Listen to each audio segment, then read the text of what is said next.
On the 5th day of our marriage, I was still immersed in the sweetness of newlywed life. That day, we argued simply over the taste of dinner, and I went into the study. Half an hour later, the police broke down the door. My wife, with a Band-Aid on her face, cried a river of tears. "Officer, he hit me." I was stunned. "I didn't even touch you. It was useless." I was taken away and detained for 3 days. On the day of my release, she blocked the entrance of the detention center, her eyes red and swollen. "Honey, I was wrong. I just wanted to scare you." I looked at her, remembering the 3 days and nights of humiliation in that cell. I took out my phone and dialed 110 right in front of her. This time, it was her turn to go in. There was a knock on the door. No, not a knock. A pounding. "Open up." "Police, routine check. My name is Chinyu. 5 days ago, I got married. It's 9 o'clock at night now. My wife, Su Xiao, and I had a little spat over how dinner tasted. I didn't want to argue. I went into the study. She said the food was too salty. I said it was just right. She said I didn't love her. I said I just prefer stronger flavors. A pointless back and forth. I closed the study door, wanting to cool down. The pounding on the front door continued. I thought it was my imagination, or the neighbors. The sound grew louder. I opened the study door and walked out. Su Xiao was standing in the middle of the living room. She had a Band-Aid on her face, on her left cheek. Her eyes were red and swollen. Tears clung to her eyelashes. She was wearing the silk pajamas we bought on our wedding day. Her whole body was trembling, like a leaf in the wind. I frowned.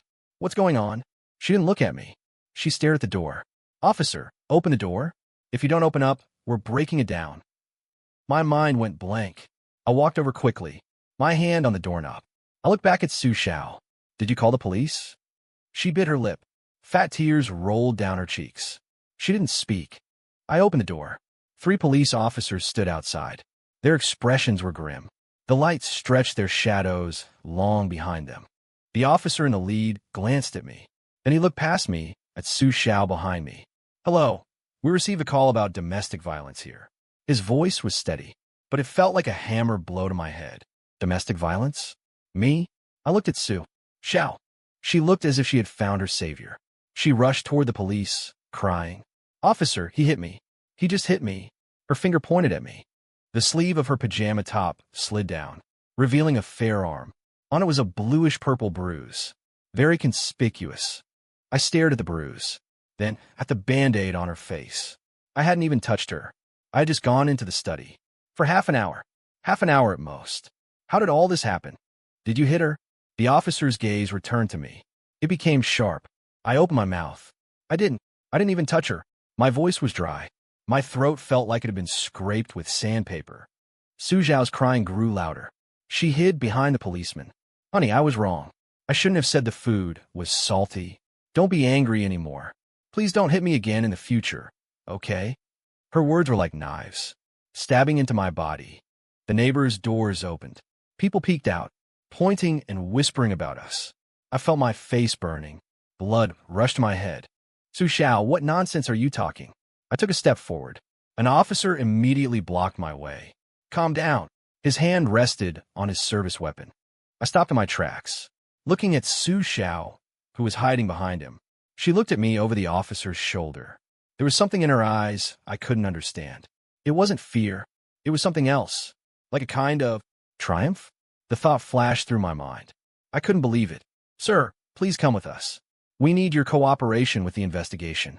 The officer's tone was firm, leaving no room for argument. "I told you I didn't do it. She did this to herself. You can check. We will." The officer took out his handcuffs, cold metal, glinting under the light. "According to regulations, we need to take you into custody." The handcuffs clicked onto my wrists. They were cold. I was flanked by 2 officers and led out of my own home. The neighbors' stares felt like needles pricking my skin. I could still hear Su Xiao crying behind me. "Officers, please don't take him. He didn't mean it. It's my fault." I turned my head for one last look at my wife. The Band-Aid on her face, so glaring, like an absurd label, stuck onto my newlywed life. It was quiet in the police car, only the occasional static from the radio. I sat in the back, my hands cuffed in front of me. The city lights outside the window streamed by, a dazzling display, like a dream that had nothing to do with me. A young policeman sat next to me. He kept looking at me. His gaze was scrutinizing and uncomprehending. "Just married?" he asked. I nodded. I had no energy to speak. "What for?" he sighed. "Is there anything a husband and wife can't talk about properly? Violence doesn't solve problems." I looked at him. "I didn't hit her." He pursed his lips, clearly not believing me. We respond to these calls. 9 out of 10 say the same thing. The evidence is not in your favor. The woman is injured. She's crying. And there are neighbors as witnesses. The testimony and physical evidence are all there. I closed my eyes. Evidence. Yes. Su Xiao had prepared a full set of evidence. The Band-Aid on her face, the bruises on her arm, and that story that twisted black and white. She had calculated everything. Why? I thought frantically. Just because a dish was too salty? Impossible. Absolutely impossible. There must be another reason behind this.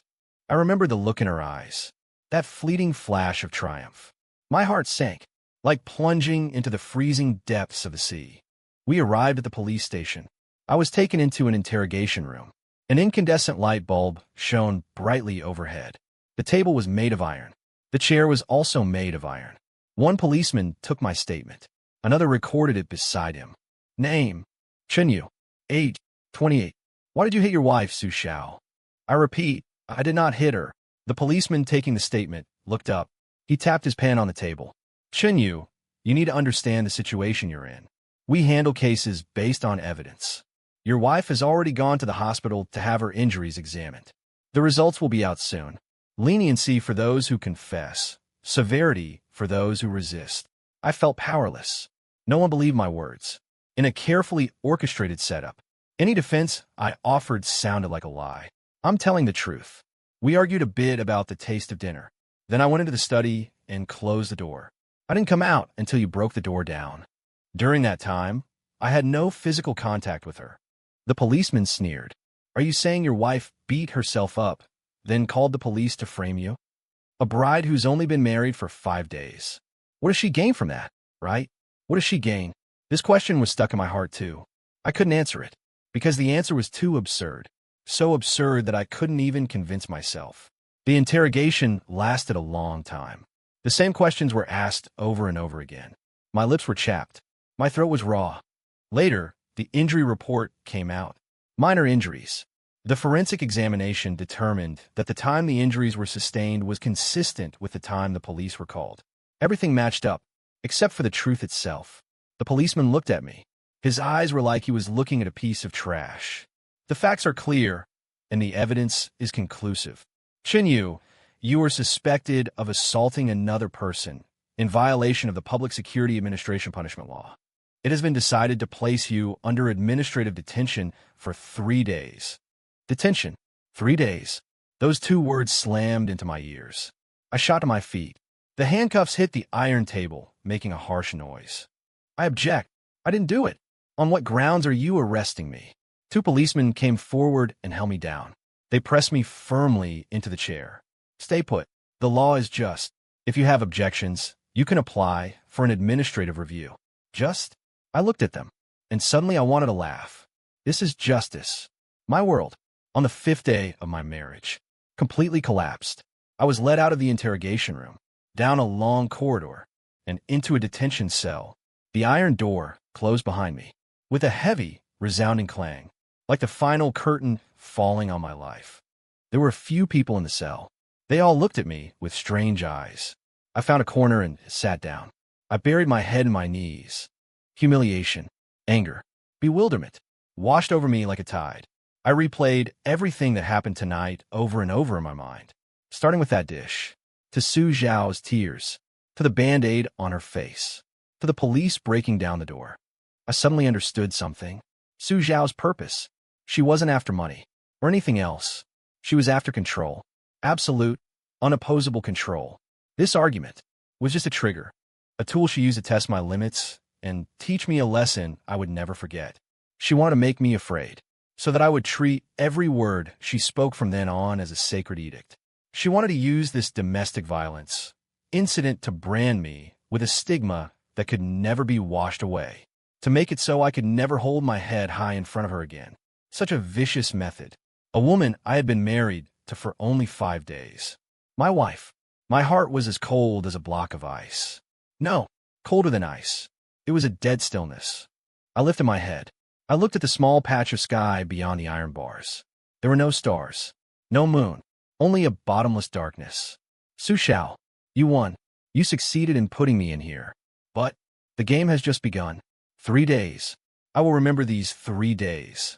Remember every minute, every second in here. And then I will return all, doubled. The days in the detention center were hard to endure. Every minute felt like a century. Time lost its meaning here. There was only the alternation of day and night. And 3 meals a day. The food was vegetables boiled in plain water. A few leaves floated on top. Not a speck of oil to be seen. The steamed buns were hard. Like rocks. I couldn't eat. But I had to. If you don't eat, you have no strength. I needed strength. I needed to walk out of here in the best possible condition. The people in the cell were a motley crew. There were those in for fighting, for gambling, for petty theft. They looked at me with complicated expressions. There was contempt. There was pity. An older guy who was in for fighting patted my shoulder. Brother, in for hitting your wife? I didn't say anything. He grinned, revealing a set of yellow teeth. Nothing to be ashamed of. Women, if you don't beat them for 3 days, they'll climb up on the roof and tear off the tiles. You just have to be measured. Don't cause any real trouble. Another man sidled over. You've got it good. Only 3 days. The guy in the next cell last time, he broke his wife's bones, got half a year. Listening to them, my stomach churned. In their eyes, I was already a wife-beater, nailed to the pillar of shame. I couldn't defend myself. Tell them I was framed? They would only laugh louder. They would only think I was making excuses, trying to save face. I chose silence. I swallowed all the humiliation and anger, and then slowly digested it, turning it into fuel. The first day, I sat in a corner, replaying Su Zhao's plan in my mind over and over. Her every expression, her every word. The more clearly I thought about it, the colder my heart became. This was a complete and utter fraud. Perhaps it had been from the moment we met.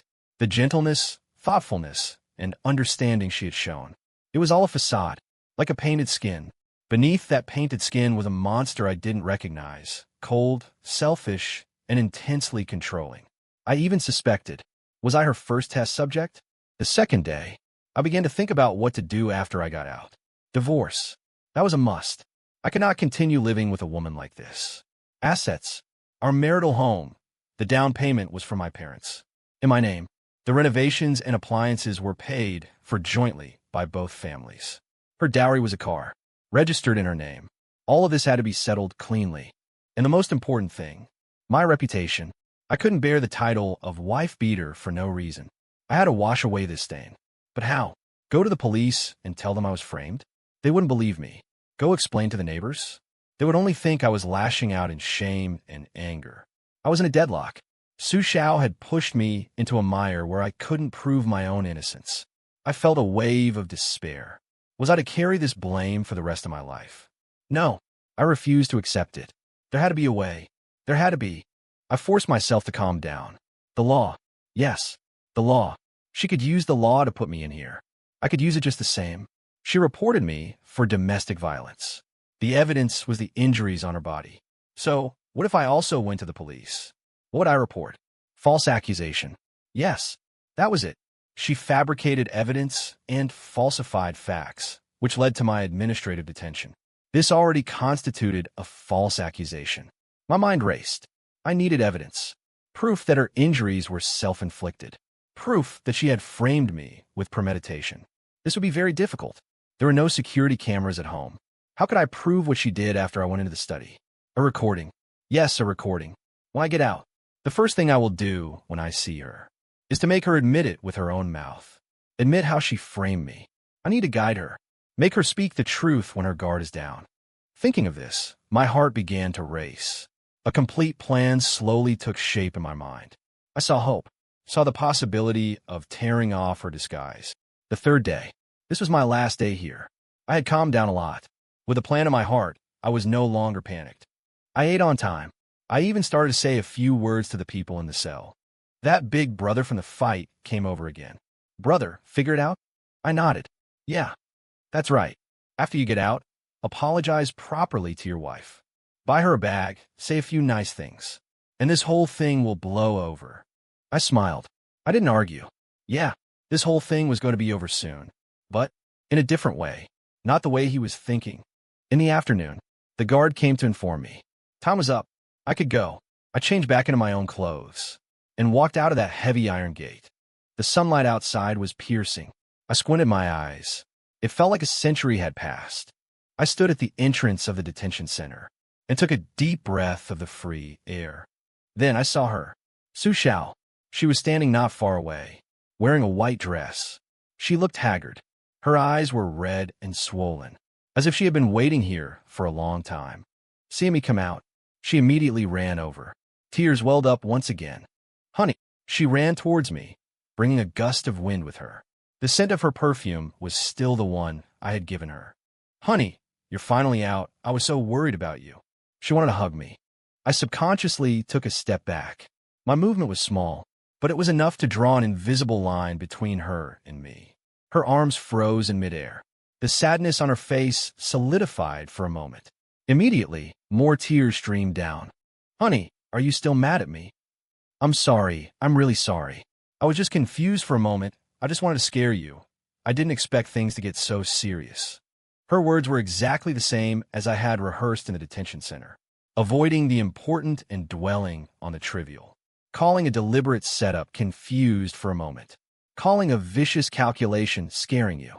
There was not a single ripple in my heart. I couldn't even feel anger anymore. I looked at her, like looking at a stranger, a clumsy actress. "These 3 days, I haven't been well." I spoke, my voice hoarse. This was the truth. Hearing my voice, the tears in Su Xiao's eyes became more genuine. Perhaps in her view, my submission was a matter of course.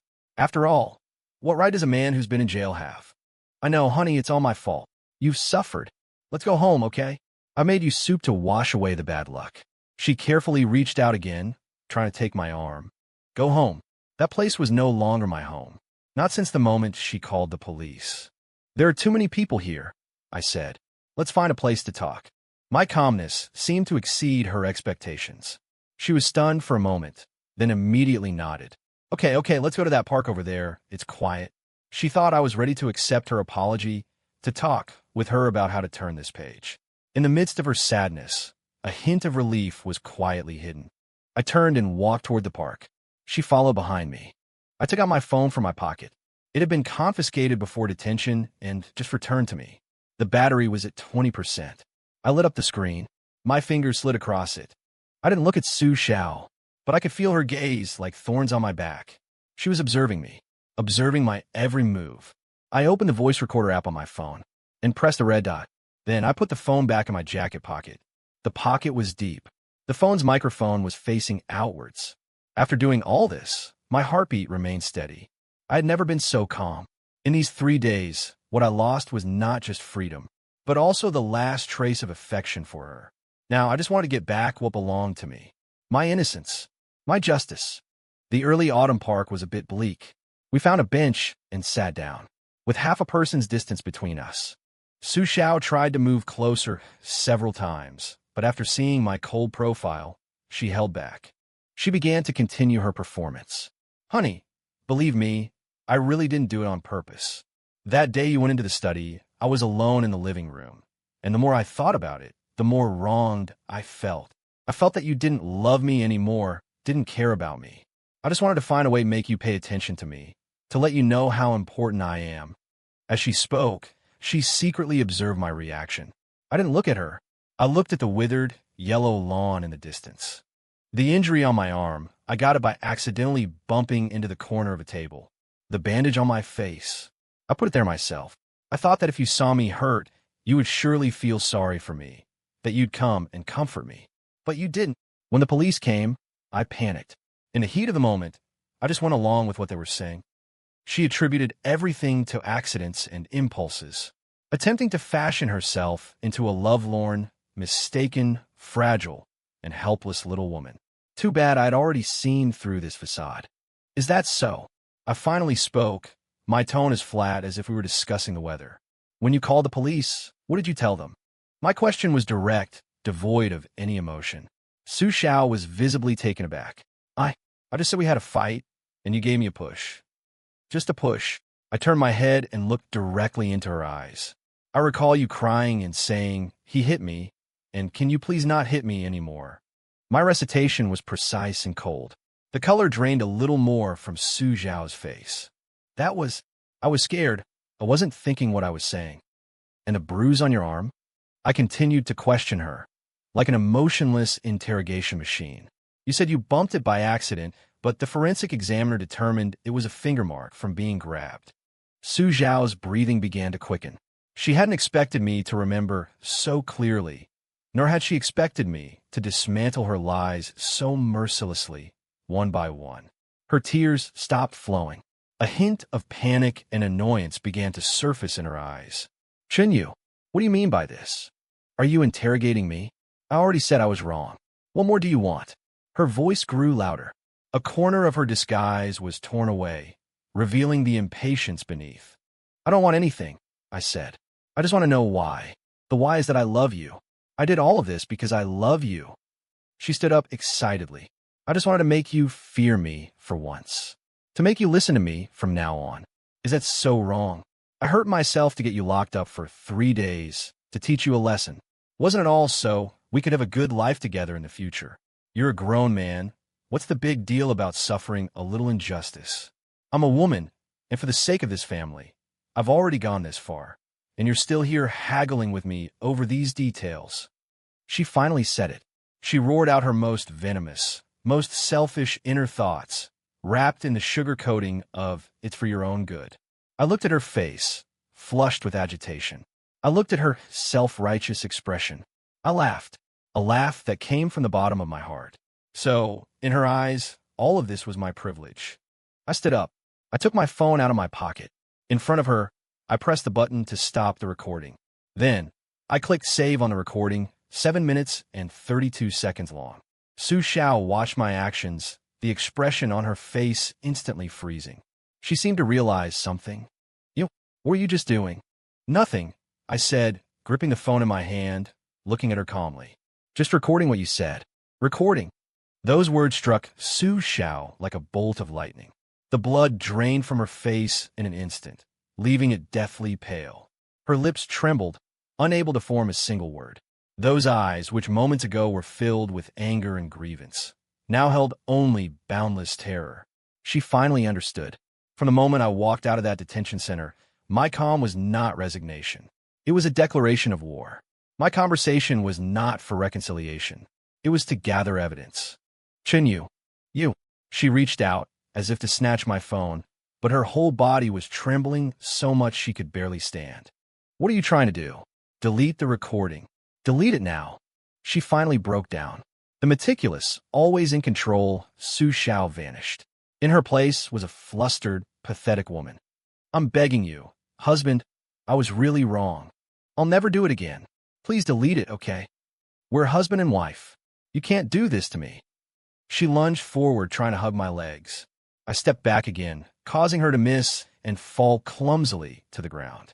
I looked down at her, at this woman who had ruined my new marriage, ruined my reputation, and made me suffer 3 days in jail. Husband and wife? I repeated the words, finding them incredibly ironic. The moment they put the handcuffs on me, we weren't anymore. We weren't. Not when you forged the evidence and watched as the neighbors pointed their fingers at me. We weren't. Not when I was locked in the detention center, eating cold steamed buns like a criminal. Every word I spoke was like a slap across her face. She collapsed to the ground, utterly stunned. I didn't look at her anymore. In front of her, I unlocked my phone. Under her gaze, I opened the dial pad. Then, one by one, I pressed those 3 incredibly familiar numbers. 1, 1, 0. Su Xiao's pupils contracted violently.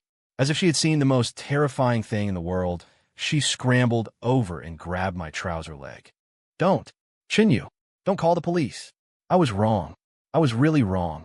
I'll give you whatever you want. Let's divorce. The house and car are all yours. I'm begging you, don't call the police." I ignored her wails. I pressed the call button. "The long due" sound came from the phone. Each tone was like the toll of her fate's death knell. Soon, the call was connected. A calm female voice came from the receiver. "Hello, 110 Police Emergency Service." I looked down at the crazed Su Xiao at my feet, and in the calmest, clearest voice I had ever used in my life, said word by word, "Hello, I want to report a crime. My name is Chun Yu, and my ID number is XXXXXXXX.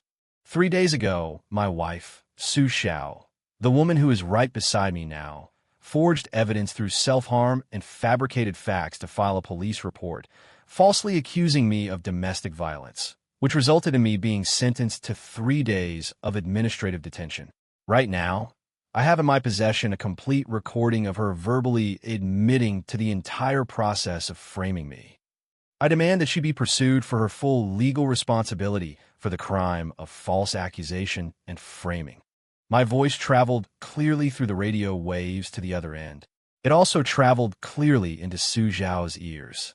Her hand gripping my trouser leg suddenly stiffened, and her entire body went limp as if all her strength had been drained. The female voice on the other end of the line was silent for a moment, then responded in a more serious and professional tone. "Okay, Mr. Chun, we have recorded your situation. Please remain calm. Wait where you are. Do not get into a conflict with the other party. Protect the recording evidence you mentioned, and ensure your own safety. We have immediately dispatched the nearest police officers to your location. The address is South City Park, the third bench next to the West Gate entrance," I added calmly. "Received. Please keep your phone line open." I hung up the phone. The whole world fell silent. Su Xiao looked up at me in disbelief. That face that had once made my heart flutter was now covered in tears, terror, and utter despair. She finally understood that the Chun Yu who used to dote on her and could be manipulated by her had completely died behind the cold iron gates of the detention center. "You, how dare you?" Her voice was as faint as a mosquito's buzz, a final struggle. "Chun Yu, we are husband and wife. If you send me to jail, your life will be ruined too. People will laugh at you for the rest of your life." She was still trying to use that ridiculous reputation and face to blackmail me. I squatted down to her eye level. We were very close, and I could clearly see the fear in the depths of her pupils. "Ruined," I said softly. "From the moment you called the police, I was already ruined by you once. Laughed at. I was already laughed at when the police took me away from home, when the neighbors pointed their fingers at me. Su Xiao, the things you use against me are useless now. I'm not afraid of anything now, because I've already been to hell. So I don't mind dragging you down with me." My tone was light, but every word was like an ice pick stabbing into her heart. She completely broke down, stopped talking, and just kept shaking her head, tears and snot smearing her face, a complete mess. In the distance, the sound of a police siren grew closer. To the Su Xiao of this moment, that sound was undoubtedly the judgment of doomsday. She shot up from the ground and turned to run. I had expected this. I grabbed her wrist, not with much force, but with enough firmness. "You're not going anywhere before the police arrive. Let go of me. Chun Yu, you lunatic, let go of me." She struggled frantically, scratching and clawing at me. I ignored her, just holding on tightly. A few bloody scratches soon appeared on my arm. This little bit of pain was nothing compared to the humiliation I suffered in the detention center. The police car quickly stopped at the park entrance. The car doors opened, and 2 police officers got out. When I saw the face of the man in the lead, the curve of my lips widened. It was the same officer who had personally put the handcuffs on me and told me, "The law is just." I think his surname was Zhang. Officer Zhang clearly recognized me too. He walked over quickly, his brow furrowing tightly when he saw the state Su Xiao and I were in. "Chun Yu? Why is it you again? What are you doing?" The young officer behind him also looked at me with a wary expression. In their eyes, I, the domestic abuser, was currently grabbing hold of the victim, seemingly in the middle of another assault. I let go of Su Xiao. She immediately scrambled behind Officer Zhang as if she had found her savior, pointed at me, and choked out between sobs, "Officer, save me. He's crazy. He's going to kill me." The same scene, the same characters. Only this time I wasn't flustered. I held up my phone towards the 2 officers and said calmly, "Officer Zhang, hello. I'm the one who called the police." Officer Zhang was stunned. He looked at me, then at the trembling Su Xiao hiding behind him, his mind clearly struggling to catch up. "You called the police?" What did you call the police for? I looked him in the eye and said, word by word, I'm reporting her for false accusation and framing. 3 days ago, it was her who fabricated evidence and filed a false police report, which led to me being wrongfully detained. Just now, she admitted to everything herself. I have the complete recording right here. As my words fell, a dead silence descended upon the scene. The expression on Officer Zhang's face shifted from confusion to shock to dawning realization, and finally settled into an ashen mask of mixed anger and embarrassment. He whipped his head around and stared daggers at Su Xiao behind him. Under his gaze, Su Xiao trembled like a leaf. This time, her ever-effective tears had failed. Is what you're saying true? Officer Zhang's voice became exceptionally stern. He stared at me, each word seemingly squeezed from between his teeth. The recording is on the phone. You'll know if it's true once you listen to it. I met his gaze calmly. Officer Zhang's eyes darted back and forth between the phone in my hand and Su Xiao's deathly pale face. As a veteran police officer, he instantly judged that what I was saying was likely all true. A man who had just endured 3 days of detention would never dare to call the police again with such a confident tone unless he was 100% certain. He took a deep breath and said to the young officer behind him, Xiao Wang, turn on the body camera. Take both of them back to the station for separate interrogations. Yes, sir. Hearing the words, take back to the station, Su Xiao's last line of mental defense crumbled. She clutched Officer Zhang's arm tightly and wailed, No, I don't want to go to the police station. Officer Zhang, I was wrong. I was just momentarily confused. I love him. I just wanted to play a joke on him. A joke? Officer Zhang's expression darkened further as he flung her hand off. A joke that can send someone to a detention center? False accusation is a serious crime. Don't you know that?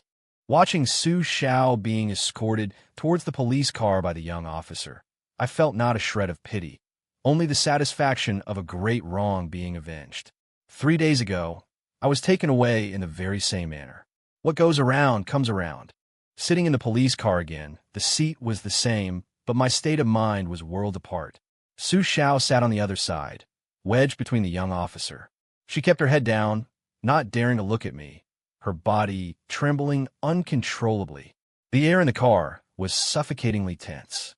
Arriving at the police station, the familiar smell of disinfectant hit me. This time, I wasn't taken to an interrogation room, but was invited into a neat office. A female clerk even poured me a cup of hot water. Officer Zhang and another older officer walked in, their faces apologetic. Comrade Qinyu, please sit. Officer Zhang gestured for me to sit down. Regarding this matter, if it's true, we the police also bear some responsibility. Our initial investigation was not thorough enough, and you have been wronged. That phrase, you have been wronged, caused all the humiliation I had accumulated over the past 3 days to instantly find an outlet. My eyes grew a little hot, but I held back the tears. Understand, you were also deceived by her. I handed over my phone. Officer Zhang, please listen to this. Officer Zhang took the phone and played the 7-minute-plus recording. Immediately, Su Xiao's voice filled the office. I just wanted you to be scared of me for once, so that you'll listen to everything I say from now on. Is that wrong? I hurt myself to send you to jail for 3 days to teach you a lesson. Wasn't it all so we could have a good life together in the future? You're a grown man. What's wrong with suffering a little injustice? One after another, these self-righteous, black-and-white reversing statements came clearly from the phone. Officer Zhang and the other policemen's faces grew darker and darker, their fists clenching tighter and tighter. When the recording finished playing, the office was dead silent. Officer Zhang returned the phone to me and let out a long breath. The evidence is conclusive. He looked at me, his gaze incredibly firm. Comrade Chunyu, rest assured, the law is just. It will never wrong a good person, nor will it ever let a bad person go. We will handle this matter according to the law and give you a resolution. I nodded and said, Thank you. From the interrogation room next door, Su Xiao's intermittent sobs and explanations could be heard. But in the face of the ironclad evidence of the recording, all her excuses seemed pale and feeble.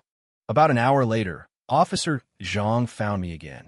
She confessed everything, he said. The entire situation is exactly as you described. She admitted that the injuries were self-inflicted and that she intentionally filed the report, all for the purpose of revenge and to control you. According to Article 60, Paragraph 2 of the Public Security Administration Punishment Law and Article 243 of the Criminal Law, Su Zhao's actions are suspected of the crime of false accusation and frame-up because her actions directly led to your administrative detention, causing serious consequences. We will be filing a criminal case against her and taking the compulsory measure of criminal detention. Criminal detention. Those two words were much heavier than the administrative detention I had heard before. It meant that Su Xiao was no longer just making a mistake. She was committing a crime. What she would face was real prison time. Thank you, Officer Zhang. I stood up and bowed solemnly to him. Thank you for clearing my name. Officer Zhang helped me up. This is what we should do. We will notify you of the subsequent procedures. You can also hire a lawyer to prepare for filing a divorce lawsuit and related civil compensation. I nodded. I knew that all of this was just the beginning. As I was finishing all the procedures and preparing to leave the police station, I saw Su Xiao being led out of the interrogation room by two police officers.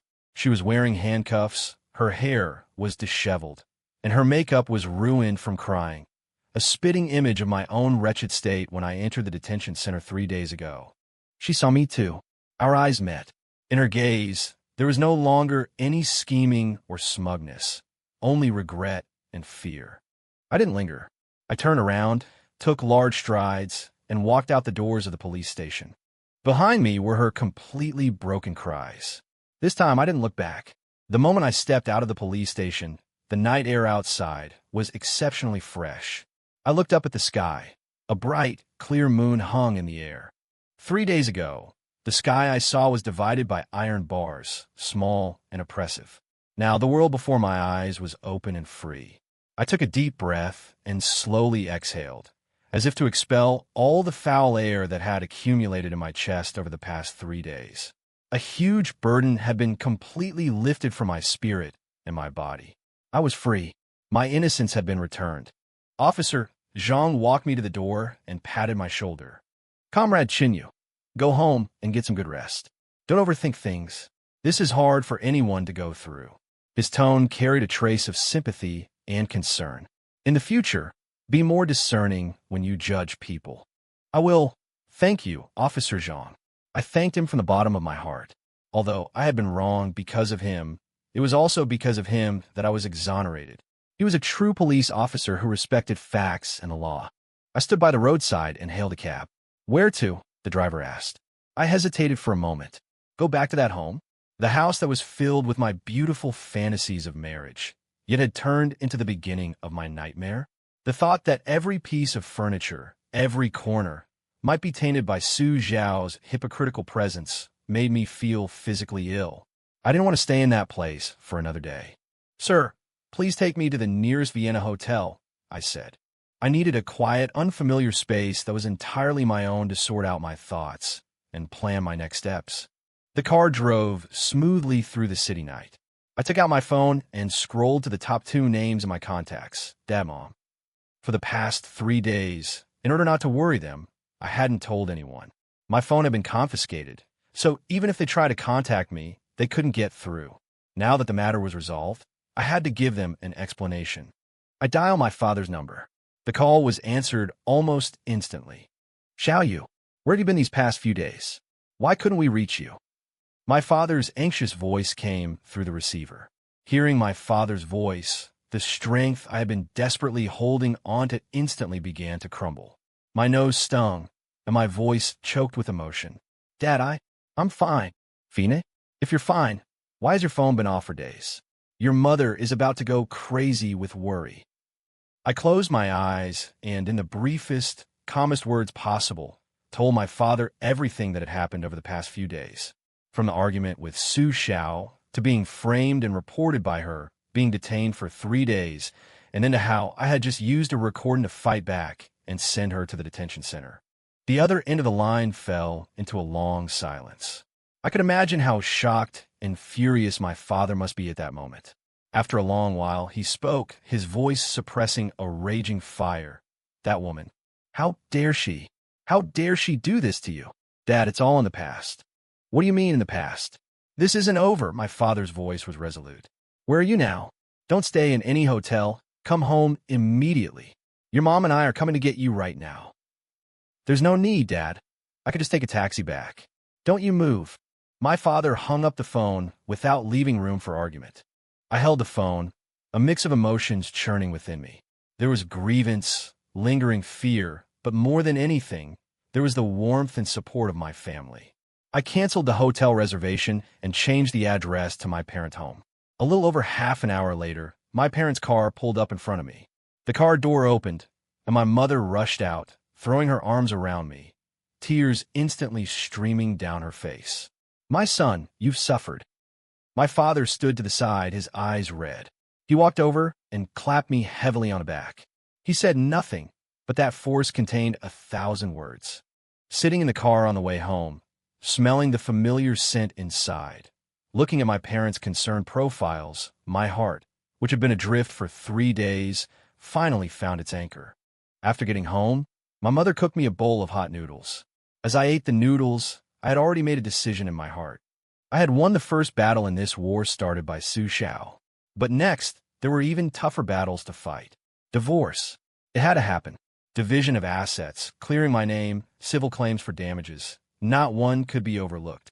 Not only would I make her pay the legal price for her crime, but I would also make her pay an economic price for the harm she had brought me. I would no longer have the slightest bit of soft-heartedness or mercy. Su Xiao, you destroyed my marriage, destroyed all my trust and love. So, I will use the sharpest, coldest laws to take back everything that belongs to me. And then, I will make you regret what you've done for the rest of your life. Back at my parents' home, 2 golden fried eggs rested on the noodles my mother brought out. Sitting at the familiar dining table, with a warm yellow light shining on me, I finally felt like a living person again, not just a shell walking through a detention center. Eat. Hurry and eat. After you finish, get a good night's sleep and don't think about anything. My mother sat across from me, her eyes red and swollen, continuously putting more food in my bowl. My father, on the other hand, smoked one cigarette after another nearby, the living room filled with smoke. He was silent, but his tightly furrowed brow and occasional sighs revealed the turmoil in his heart. I lowered my head and ate the noodles, the scalding broth sliding down my throat into my stomach, dispelling the last trace of chill from my body. But the block of ice in my heart showed no signs of melting. After finishing the bowl of noodles, I put down my chopsticks and looked at my parents. Dad, Mom, this is what I plan to do about this. I began, my voice unusually calm. My parents both stopped what they were doing and looked at me. First, divorce. This marriage must end, and quickly. My mother nodded, tears welling up again. Divorce. We must. Our Chun family cannot afford a woman with a heart of a viper. Second, I continued, Su Zhao's false accusation and framing is a criminal case. The police have already filed it, and I will fully cooperate with them to ensure she receives the legal punishment she deserves. I will not issue any letter of understanding, nor will I accept any form of mediation. My father stubbed out his cigarette, but fiercely in the ashtray, and said in a deep voice, That's right. We can't let her off so easily. She made you spend 3 days in jail. She has to pay it back 100 times over. Third, and this is the most crucial point, I took a deep breath. I'm going to sue for divorce, and I want to make her pay an economic price for her actions. I will claim compensation from her, including lost wages for the 3 days I was detained, damage to my reputation, and most importantly, compensation for emotional distress. Our marital home. The down payment was $600,000 that I borrowed from you both, and it's in my name. This is my personal premarital property. The renovations and appliances were paid for jointly by both our families, so that part could be divided. The car she brought as part of her dowry is in her name. I don't want it. But the damage she has done to me must be repaid with money. Listening to my clear and logical analysis, the grief and anger on my parents' faces were gradually replaced by a kind of surprise. Perhaps they never expected that after such a huge blow, not only had I not broken down, but I had become so calm and resolute. Son, whatever you want to do, we support you. My father stood up, walked to my side, and placed a heavy hand on my shoulder. But we don't understand things like lawsuits. You need to find a good lawyer. Yes, that's what I was thinking. I nodded. I need the most professional lawyer possible, preferably one with extensive experience in both divorce and criminal crossover cases. My father thought for a moment and said, I have an old Army buddy who works at the court after leaving the service. I'll ask him to recommend a reliable one. He was very efficient. Half an hour later, my father had a phone number. The lawyer's surname is Lee. Her name is Lee Jing. I heard she's a top expert in handling marital and family disputes in her city, especially skilled at complex cases with a criminal element. She's brilliant, but her fees might not be cheap. Dad, money isn't the issue right now. I took the slip of paper with the number. As long as I can win, as long as I can make her pay the price, any amount of money is worth it. I didn't hesitate and called lawyer Lee Jing that very night.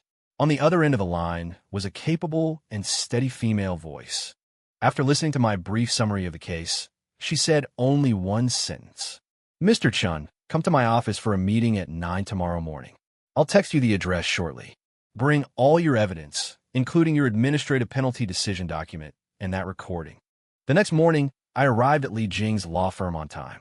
In person, Lee Jing appeared even more sharp and competent than she sounded on the phone. She wore a well-tailored black business suit and a pair of gold-rimmed glasses, her gaze so sharp it seemed capable of seeing through a person's heart. I handed all the materials and the recording to her. She spent about half an hour carefully reviewing all the documents and listened to the recording twice.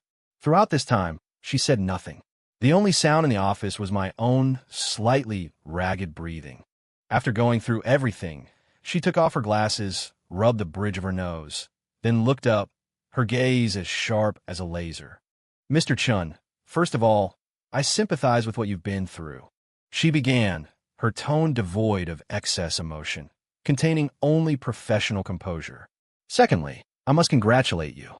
Under those circumstances, you were able to remain rational and record this piece of what can only be called perfect evidence. It will be your most powerful weapon in this war. Va? I repeated the word.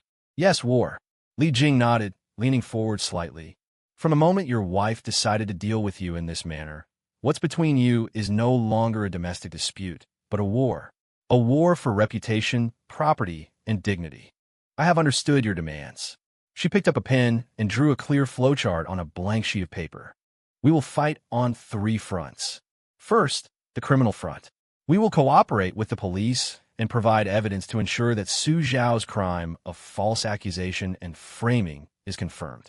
Once she is sentenced, even if it's a suspended sentence, it will become an indelible stain on her life, which will be extremely advantageous for us in the subsequent divorce proceedings. Second, the divorce front.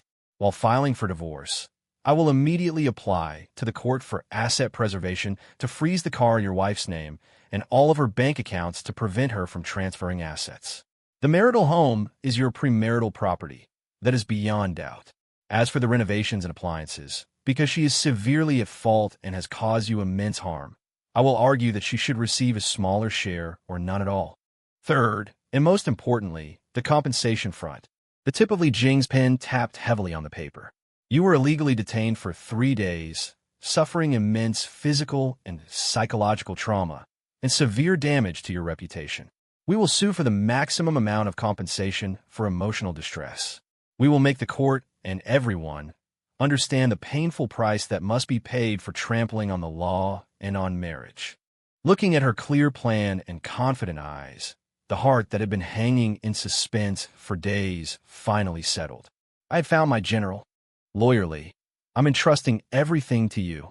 I stood up and extended my hand to her. I have only one request. Within the limits of the law, make her lose as badly as possible. Lee Jing shook my hand, the corner of her mouth curling into a confident smile. Mr. Chun, rest assured, I will make your ex-wife understand one thing. That scheming and tears are worthless in the face of absolute evidence and professional law. The meeting with lawyer Lee Jing was like a shot of adrenaline, giving me a clear direction for the battle ahead. Leaving the law firm, I didn't go straight home. Instead, following Lee Jing's instructions, I first went to the bank to print out the transaction record of the down payment for the marital home and the proof of the 600,000 yuan transfer from my parents' bank cards to mine. This was irrefutable evidence that the marital home was my personal premarital property. Next was the wait. Waiting for the police's criminal processing of Su Xiao and waiting for Li Jing to initiate legal proceedings. For the past 2 days, my phone has been unusually lively. Countless unknown numbers bombarded me in turns, but I didn't answer a single one. I didn't need to think twice to know it was Su Xiao's family. Su Xiao was under criminal detention. According to regulations, the police would notify her family within 24 hours. By now, her family, which prided itself on being a scholarly family, must be in a state of chaos. I blocked all unknown calls, but they quickly found their way to my parents' home. That afternoon, I was organizing documents in my room when the doorbell downstairs suddenly rang incessantly, accompanied by forceful pounding on the door and a woman's cries. "Chenyu, you get out here, you heartless bastard. Are you trying to kill our Xiao Xiao?" It was my noble and elegant mother-in-law. At this moment, her voice was as sharp as an awl. My father opened the door, blocking the entrance with a grim expression. "In-law, if you have something to say, let's talk calmly. Don't make a scene here." "Talk calmly? My daughter has been sent to jail by your family. How do you expect me to talk calmly?" A middle-aged man's voice roared. It was my father-in-law, a refined man who always carried the air of a university professor. I walked to the living room and, through the security door, saw Su Xiao's parents, as well as her brother and sister-in-law. The entire family was neatly gathered, blocking my doorway, each one filled with righteous indignation, as if I were the unforgivable sinner. "Chenyu, you finally decided to come out." The moment Mother Su saw me, she rushed forward, reaching out to grab me, but was stopped by my father. "What right do you have to call the police on Xiao Xiao? You're husband and wife. Quarrels are normal. Did you have to be so ruthless? If she, a young woman, gets a criminal record, her whole life will be ruined. How can your heart be so cruel?" Looking at her face, twisted with anger, I found it incredibly ridiculous. When she sent me to the detention center, did she ever consider whether my heart was cruel or not? When she forged evidence to frame me, did she ever consider whether my life would be ruined? I retorted coldly. That was just Xiao Xiao being immature, playing a joke on you. She already apologized to you. As a grown man, what's the point of holding on to it? Father Su chimed in from the side, still pushing the same, it was a joke narrative. A joke? A joke that sends her husband to a detention center? Professor Su, you are an educator. Don't you find it laughable for such words to come out of your mouth? I shot back without courtesy. Father Su's face instantly turned the color of pig's liver. "You. Enough." I cut off their black and white reversing accusations. "I have nothing to say to you. Su Xiao broke the law, and the law will naturally punish her. From now on, if you have any questions, please contact my lawyer directly." With that, I took out one of Li Jing's business card from my pocket and handed it over. "As for the divorce and compensation, the court summons will be mailed to your house soon." With a bang, I shut the door in their faces, blocking out all the crying and cursing. My dad gave me a look of approval. "You did the right thing. You can't give them an inch." I knew this was just the beginning. The Su family would never let this go easily. Lawyer Li Jing moved quickly. The next day, I received a call from her. The application for asset preservation had been submitted, and the court had accepted our divorce petition. She reminded me, "Mr. Chun, to avoid subsequent property disputes and to prevent the other party from tampering with things in the house, I suggest you return to the marital home as soon as possible to retrieve all your personal belongings, especially valuables and ownership documents. It would be best to have a family member accompany you and to record the entire process on video, just in case." I immediately called my dad, brought a portable camera, and drove to the home I had only lived in for 5 days. I used my key to open the door. Everything inside was exactly as I'd left it, but the air was filled with a cold and unfamiliar aura. On the coffee table in the living room, there was still a half-empty glass of water that Su Xiao had been drinking from, and next to it was a fashion magazine. This place no longer felt like a home in the slightest. It was more like an exquisitely designed trap. Without a trace of nostalgia, I walked straight into the study and began to pack my personal books, computer, and some important documents. Meanwhile, my dad helped me pack my clothes in the living room and bedroom. Everything proceeded in an orderly manner. I carefully placed my property deed, the sales contract, and various receipts into a document bag. These are the keys to completely separating this house from Su Xiao. Just as I was about to pack the last row of books from the bookshelf, my eyes fell on an inconspicuous corner. It was a locked, pink diary. It was Su Xiao's. I remembered she had said it was where she recorded her girlish secrets and wouldn't let me see it. At the time, I even teased her, saying she was being so mysterious even though we were married. Thinking back now, what was recorded in this diary was probably not some girlish secret. As if possessed, I picked up the diary. The lock was simple, the most common kind of combination lock on the market. I tried entering her birthday, but it was wrong. I tried my birthday, still wrong. I frowned, and suddenly thought of the day we got our marriage certificate. I entered the 4 digits of our wedding anniversary. Click! The lock opened. The crisp sound of the latch springing open was exceptionally clear in the quiet room. My heart skipped a beat. A strong premonition told me that this diary held Su Xiao's truest and also her ugliest side. I took a deep breath and opened the diary. On the pink pages was Su Xiao's elegant handwriting. At first, it recorded the sweet daily life of a couple. The movies we watched together, the first gift I gave her, the joy when we decided to get married. These words might have moved me once, but looking at them now, they only felt full of hypocrisy and irony. I quickly flipped forward, and the timeline soon arrived at the eve of our wedding. Between the lines, the sweet atmosphere vanished, replaced by a growing sense of calculation and a desire for control. I saw a page with the title, Postnuptial Code of Conduct and Risk Control.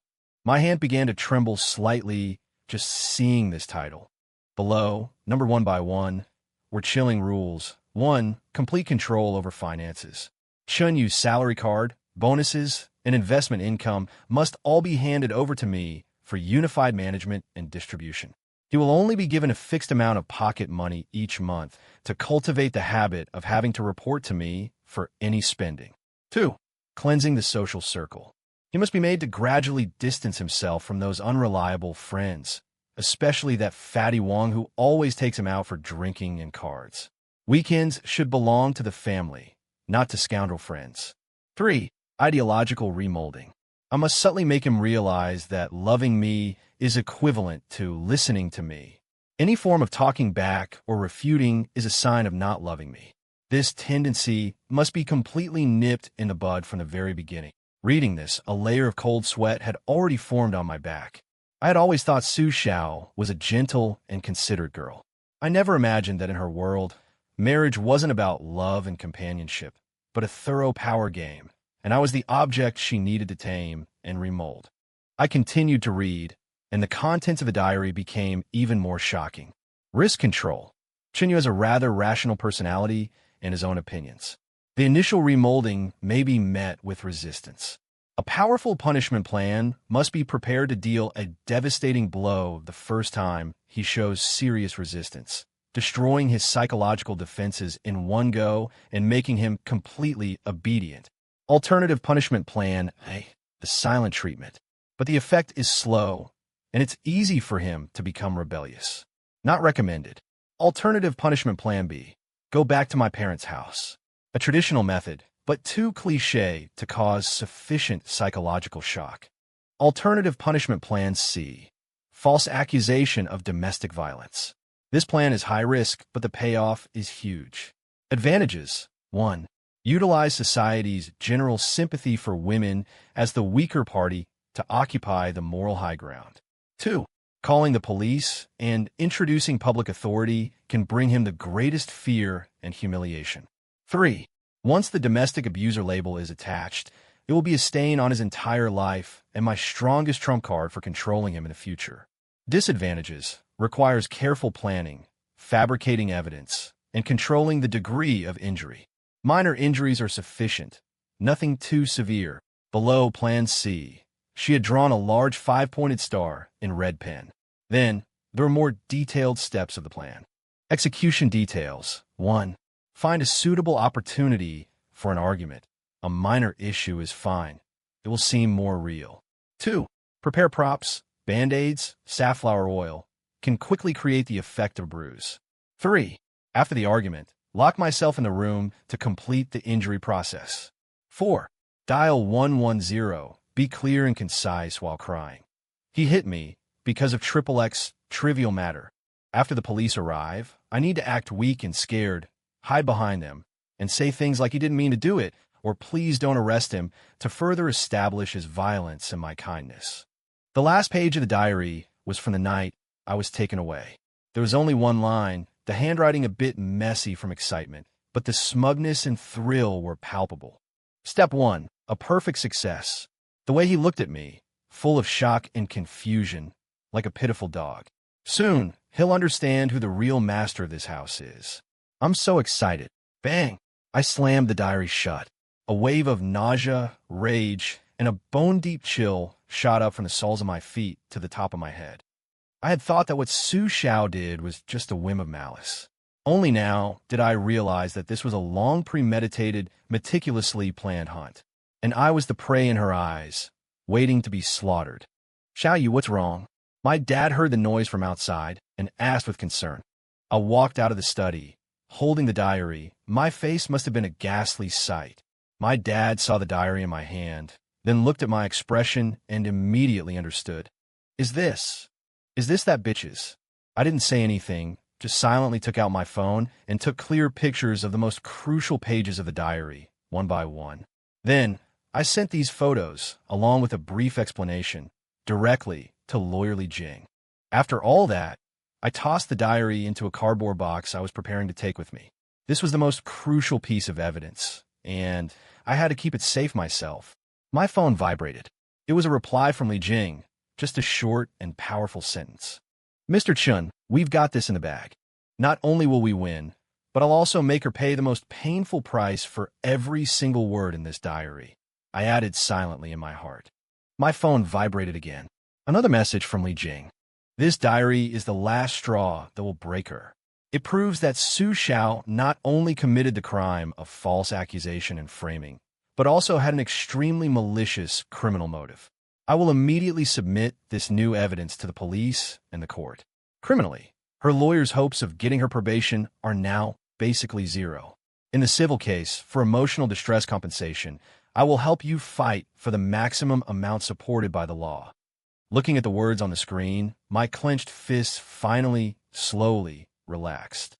Su Xiao, you thought you had designed a perfect crime, but you never imagined that this battle report you wrote with your own hands would end up being your own epitaph. This war was lost the moment you opened this diary and wrote the first word. When my father and I left that so-called marital home, I didn't look back or feel any sense of attachment. This place and everything in it felt like a huge mistake, and I was finally freeing myself from it. My dad drove, and on the way, he tried to say something several times, but each time it ended in a sigh. He knew that at this moment, any words of comfort were superfluous. What I needed was not sympathy but action. Back at my parents' house, I locked the pink diary in the drawer of my desk, like a crucial piece of evidence. Then, I immediately drove to lawyer Li Jing's office and handed her the original diary. Wearing gloves, Li Jing carefully flipped through the diary. Her expression, initially calm, gradually shifted to a mixture of professional excitement and a cold detachment towards the evil of human nature. Mr. Chun, the value of this evidence is beyond your imagination. She placed the diary in an evidence bag and looked at me with sharp eyes. It's not just evidence, it's irrefutable proof.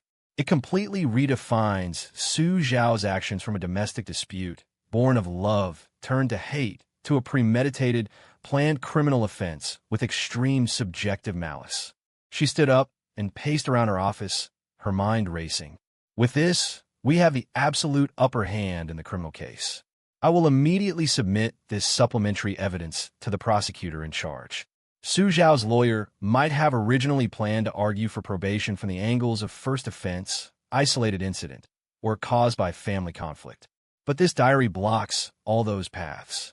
This is called preparation for a crime, which is a statutory aggravating circumstance. Not only will she go to jail, but her sentence will definitely not be short. In the civil case, this is our nuclear weapon. A confident smile touched the corners of Li Jing's lips. In a divorce lawsuit, when the judge determines the at-fault party, the most important thing is to look at the subjective malice. This diary is the best proof of her subjective malice. As for the compensation for emotional distress you've requested, I will help you secure the highest possible amount. Regarding the division of assets, I will argue to the judge that, as the at-fault party, Su Xiao should leave the marriage with nothing and compensate you for all your losses. Listening to Li Jing's professional and powerful analysis, the last trace of gloom in my heart vanished. I was glad I'd found her, a warrior who could turn the law into the sharpest of weapons. Things progressed much faster than I had imagined. After learning from the police station that Su Xiao was under criminal detention, the Su family completely panicked. After causing a scene at my doorstep to no avail, they changed their strategy, attempting to take the sentimental and buy-off route. Su Xiao's mother somehow got my mom's phone number and called no fewer than 20 times in a single day. At first, my mom, mindful of our past relationship, tried to persuade her with kind words, but the other party's twisting of the facts quickly wore away her last bit of patience. "My dear in-law, please take pity on me as a mother." On the phone, Su Xiao's mother cried hoarsely. Xiao Xiao was just momentarily confused. She truly has Xiao Yu in her heart. You're a mother too. How can you bear to watch a young woman like her be ruined just like this? My mom put the phone on speaker, and my dad and I sat beside her listening coldly. So she can't bear to ruin your daughter, but she should bear to watch her own son be ruined? My dad scoffed from the side. My mom took a deep breath, her tone unprecedentedly firm as she spoke into the phone. Su Xiao's mother, when my son was falsely accused by her and led away from our home in handcuffs, why didn't you think he was pitiful? When my son spent 3 days and 3 nights in a detention center eating cold steamed buns, why didn't you think he was pitiful? Now that your daughter is facing the consequences of her own actions, you come to me talking about pity. It's too late. The voice on the other end of the line choked for a moment, then immediately changed its tune. My dear in-law, I know your family has been wronged. How about this? We will admit our mistake, and we will compensate you. As long as Xiao Yu is willing to sign a letter of understanding to get Xiao Xiao out, we will agree to any conditions. That marital home, we don't want it anymore, not a single penny. And Xiao Xiao's dowry car. We'll transfer the ownership to Xiao Yu. We'll also give you another 500,000, no, 1 million. Consider it emotional compensation for Xiao Yu from our family. How about that? Hearing this, I laughed. So in their eyes, the humiliation my son had suffered, my son's innocence and reputation, could all be clearly priced. 1 million to buy my son's lifelong innocence? My mom also laughed in anger. She picked up the phone and said, word by word, listen closely. My son's innocence is priceless. We have no interest in your family's money. From this day on, do not call to harass us again. We'll see you in court. After speaking, my mom decisively hung up the phone and blocked the number. The living room fell silent. Then my dad slapped his thigh heavily and said, well said, that's exactly how it should be. I knew that I had also blocked this path for the Su family. That evening, I received a call from Li Jing. There was a hint of a smile in her voice. Mr. Chun, I have 3 pieces of good news for you. First, the Procuratorate has officially approved Su Xiao's arrest. The case will soon be transferred to the court. Second, your diary has proven to be very powerful. The opposing lawyer contacted me today to discuss a settlement, and I sternly refused. They're panicking. Third, Li Jing paused. The summons for the divorce case has already been sent out via judicial express mail. The first hearing is a pre-trial mediation, scheduled for next Wednesday. You will see her then. I held the phone, looking at the night outside the window, my heart completely calm. Su Xiao, next Wednesday I'll see you in court. This time, I will watch with my own eyes as you pay the price for all your schemes and malice. A week passed in the blink of an eye. On the day of the pre-trial mediation, the weather was gloomy, as if foreshadowing an impending storm. I put on a dark suit, one I had custom-made for my wedding. I never thought the first time I'd wear it after getting married would be in a courtroom. Looking at the reflection in the mirror, a man with calm eyes and a cold, stern expression, I felt like I was looking at a stranger. In just over 10 days, I felt as if I had been completely reborn. I was no longer the fool who had been immersed in the joy of being a newlywed. My parents insisted on coming with me. Their presence was my strongest support. At the courthouse entrance, we met with lawyer Li Jing. She was, as always, in sharp business attire. Seeing me, she nodded, her eyes full of confidence. Mr. Chun, don't be nervous. Today is just the mediation procedure, a formality. Remember, no matter what they say, you have only one stance. Do not accept mediation and let everything proceed according to the law. I understand. I nodded. The mediation room wasn't large, but the atmosphere was exceptionally oppressive. Li Jing and I sat at the plaintiff's table. Opposite us was the defendant's table, empty. In the gallery sat Su Zhao's parents. Her father kept his head down, saying nothing. Her mother, her eyes red and swollen, stared daggers at me, her gaze filled with venomous resentment. A few minutes later, a side door to the mediation room opened, and two bailiffs led in a person wearing a gray prison uniform and handcuffs. It was Su Zhao. Though it had only been a little over 10 days since I'd last seen her, she looked like a completely different person. Her usual exquisite makeup and fashionable clothes were gone, replaced by a loose-fitting prison uniform. Her face was sallow, and her hair was dry and withered. She had lost a lot of weight, and her entire being exuded an air of decay and despair. The bailiffs led her to the defendant's table and sat her down, then removed her handcuffs. She raised her head, her gaze sweeping across the room. The moment she saw me, her body trembled violently, and her eyes were instantly flooded with a torrent of complex emotions: fear, remorse, pleading, and a final, lingering thread of unrealistic hope.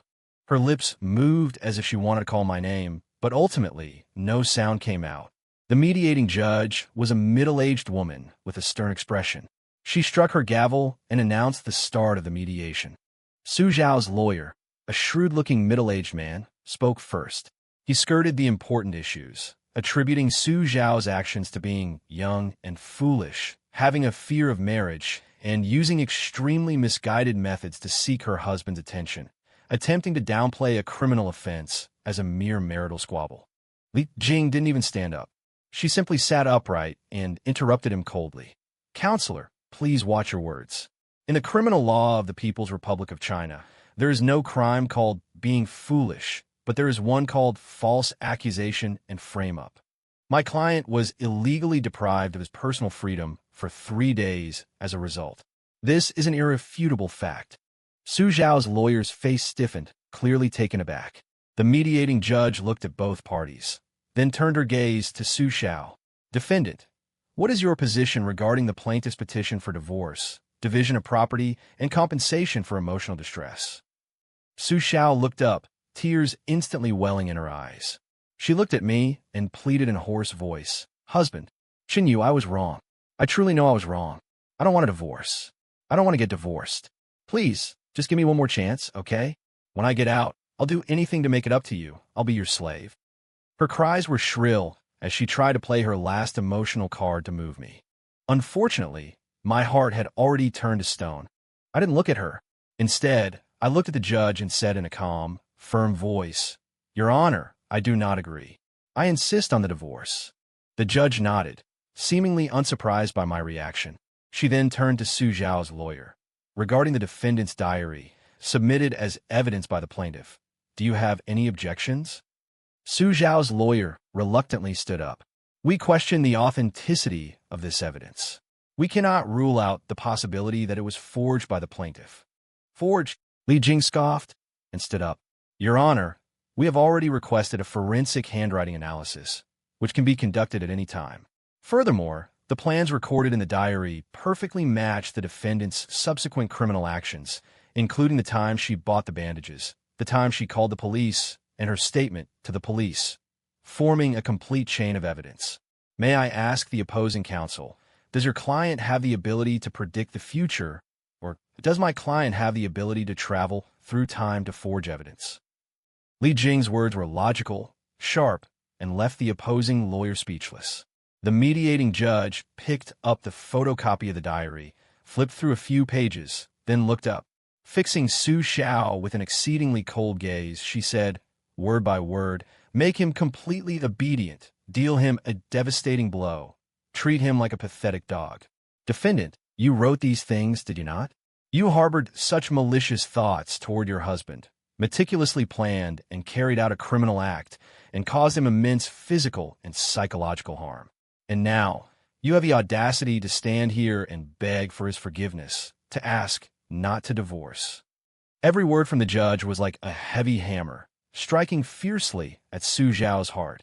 She was completely stunned, slumping into her chair, her face ashen white. She couldn't utter a single word. In the gallery, Su Zhao's mother could no longer contain herself and let out a suppressed wail. Order! The judge struck her gavel. She finally looked at me. Plaintiff, I ask you one last time. Do you accept mediation? I stood up, faced the bench, and said clearly, Your Honor, I do not accept any form of mediation.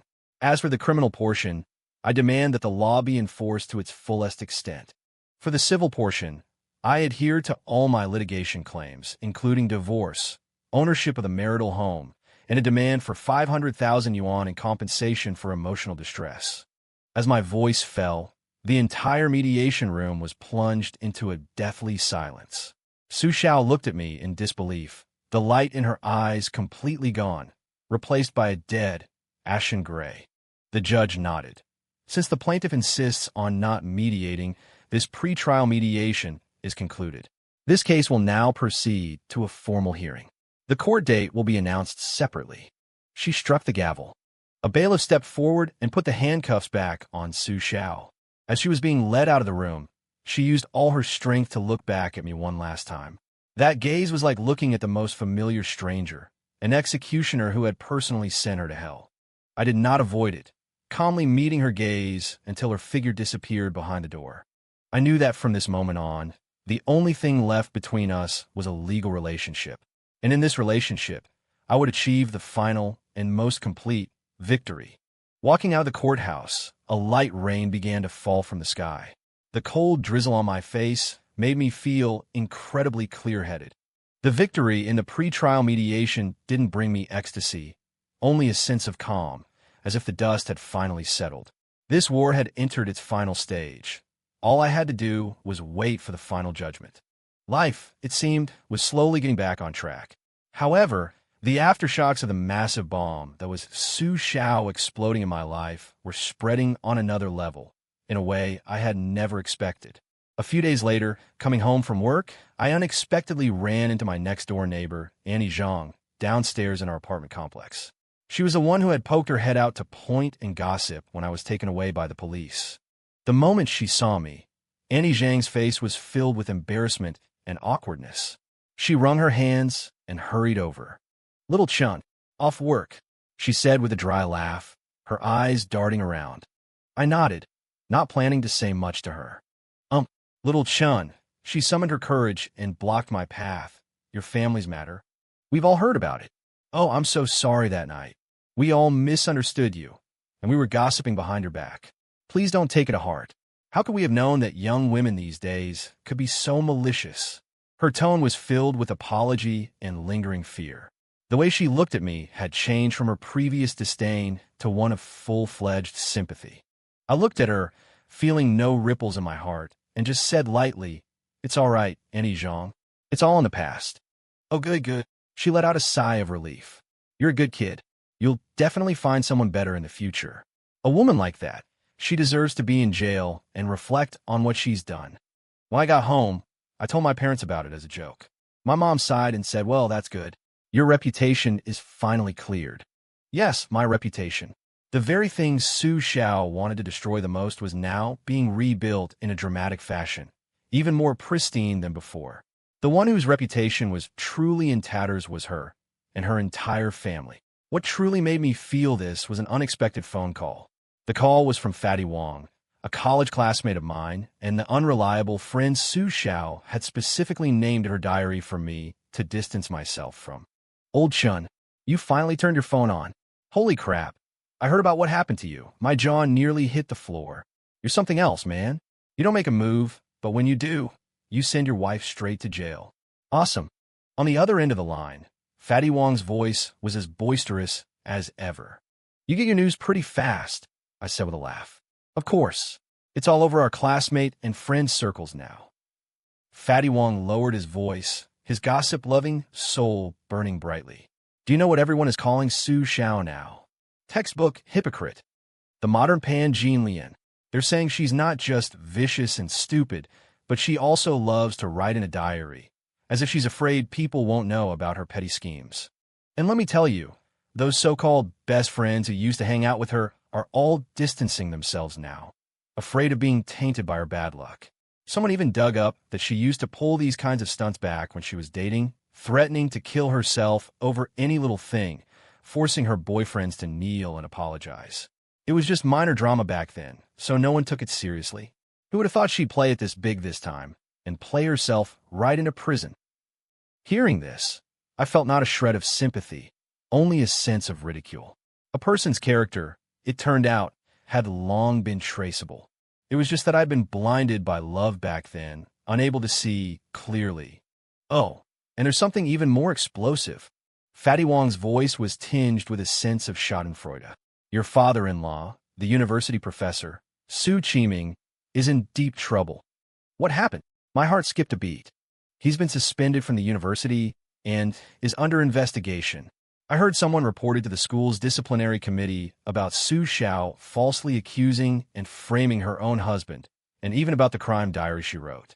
They said he failed to raise his daughter properly, has poor moral character, and is a bad influence on the school's atmosphere. That university of his places the utmost importance on teachers' ethics. This time, that scholarly mask of his has been torn to shreds by his own daughter.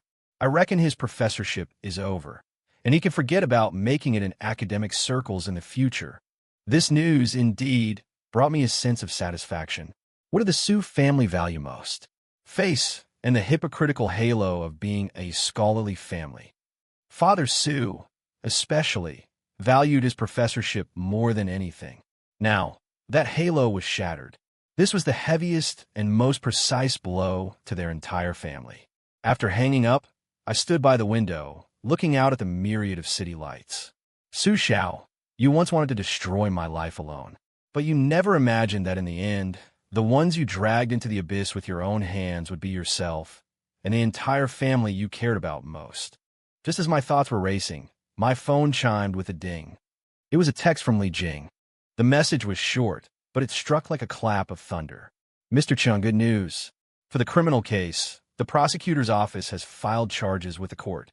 Given the egregious nature of Su Xiao's crime, the extremely negative social impact, and her complete lack of remorse, as evidenced by her attitude during the pretrial mediation, the prosecutor's sentencing recommendation is 1 year and 8 months in prison, to be served in full, with no eligibility for probation. 1 year and 8 months. Served in full. Staring at those words, I let out a long breath. I knew Su Xiao's fate was sealed. This farce that she started would finally draw to a close with her imprisonment. The solemnity of the criminal trial court was enough to suffocate anyone with a guilty conscience. I sat in the plaintiff victim's seat, my posture ramrod straight, my gaze fixed on the national emblem ahead. My parents sat in the front row of the gallery, their expressions equally grave. Behind them sat a few scattered observers, mostly law students there to study a case. In the gallery on the other side, only 2 people were seated, Su Xiao's parents. Though it had only been a month, they seemed to have aged 10 years. Father Su's once meticulously combed hair was now gray and disheveled. The look of intellectual superiority completely gone from his face, replaced only by endless exhaustion and despair. Mother Su had her head wrapped in a silk scarf, her head bowed, not daring to meet anyone's gaze, her body trembling slightly. When the presiding judge announced, "Bring the defendant, Su Xiao, to the court," all eyes focused on the side door. Escorted by 2 female bailiffs, Su Xiao shuffled in, step by step. The prison uniform she wore looked especially large, making her appear even more petite and frail. She wore shackles on her ankles, which made a heavy, grating, dragging sound as she moved. That sound was like a heavy hammer, pounding on the hearts of her parents in the gallery. She was pushed down into the defendant's seat. She kept her head down the entire time, her sallow hair obscuring most of her face. I couldn't see her expression. The trial process was almost a one-sided public execution of Su Xiao. The prosecutor, a serious-faced young woman, read the indictment in a clear, formal tone, devoid of any emotion. She clearly presented the entire case to the court, from how Su Xiao and I argued over trivial matters, to how she self-harmed to fabricate evidence, how she lied to the police, how she gloated after I was detained, and then to the audio recording I made where she personally admitted to all her crimes. The whole process felt like a reenactment of my nightmare, but this time I was no longer the helpless victim, but a cold, detached witness. The atmosphere in the courtroom reached its peak when the prosecutor submitted the key piece of evidence, that pink diary, to the court. Your Honor, I request to read aloud portions of the defendant Su Xiao's crime diary in court, to prove that her criminal actions were not accidental, but premeditated and planned, and carried out with extreme subjective malice. Permission granted. The prosecutor opened the copy of the diary, her cool voice echoing in every corner of the courtroom. Code of conduct and risk control for postmarital life. Complete control over finances is a must. Ideological reformation must completely eradicate such tendencies at the very beginning. Alternative punishment plan C. False accusation of domestic violence. This plan is high risk, but offers immense rewards. It will bring him the greatest fear and humiliation. Once the abuser label is attached, it will be a stain on his entire life, my strongest trump card for controlling him in the future. Step 1. A perfect success. The look in his eyes was filled with shock and disbelief, like a pathetic dog. Soon, he would understand who the true master of this house was. I'm so excited. With every sentence she read, Su Xiao's body trembled violently. When the final line, like a pathetic dog, was read out, she finally broke down, letting out a sob that had been suppressed to its absolute limit, and collapsed into a heap in the defendant's chair. In the public gallery, Su Xiao's mother could no longer contain herself and let out a heart-wrenching cry, only to be sternly silenced by the bailiffs. I saw the presiding judge's brow furrow tightly, his gaze towards Su Xiao filled with undisguised disgust. In the face of such ironclad evidence, all of Su Xiao's defense lawyer's arguments seemed pale and feeble. He attempted a final struggle, arguing from angles such as the defendant is young and has insufficient knowledge of the law and the special nature of a marital relationship. But he was swiftly refuted on every point by the public prosecutor. Before the law, all are equal. Ignorance of the law cannot be an excuse for committing a crime. A marital relationship is certainly not a shield for trampling on another's dignity and freedom. The prosecutor's words were forceful and resonant. During the final defendant's statement, Su Xiao was helped to her feet by the bailiffs. She lifted her tear-streaked, bloodless face, her gaze cutting across the courtroom to look at me with despair. I was wrong. Chinyu, I was really wrong. I shouldn't have treated you like that. I shouldn't have written those things. Her voice was intermittent, filled with remorse. I'm begging you. Please forgive me this once. I don't want to go to jail. I really don't want to go to jail. I looked at her, my face expressionless, not a ripple of emotion in my eyes. Forgiveness. From the moment she sent me to the detention center, those two words had been utterly erased from our relationship. My silence was my most resolute answer. After a brief recess, the court reconvened for the sentencing. The presiding judge struck the gavel, and the entire courtroom fell instantly silent. He looked at Su Xiao in the defendant's chair and announced in a voice of immense authority. The defendant, Su Xiao, for the purpose of illegal possession and malicious retaliation, fabricated facts, forged evidence, and falsely accused another, with the intent to subject that person to criminal prosecution and administrative penalties. Her actions constitute the crime of false accusation and frame-up. The defendant acted with extreme subjective malice. The circumstances of the crime are severe, and the social impact is egregious. Although she has pleaded guilty in court, it is not sufficient for a lenient punishment. This court hereby rules as follows. The presiding judge paused. Every word is heavy as a mountain. The defendant, Su Xiao, is found guilty of false accusation and frame-up and is sentenced to 1 year and 8 months in prison. Boom! The verdict exploded in Su Xiao's mind like a clap of thunder.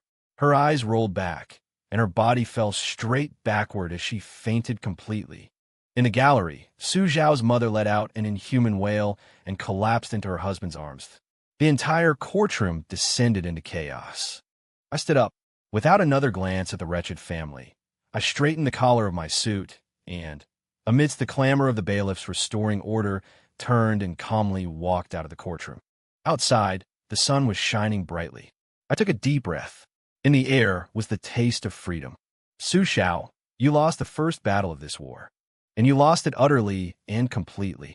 The verdict in the criminal case, like a heavy hammer, completely shattered all of the Su family's illusions and hopes of getting lucky. When the divorce case officially began, everything became simple and efficient. This time, the setting was a smaller civil courtroom.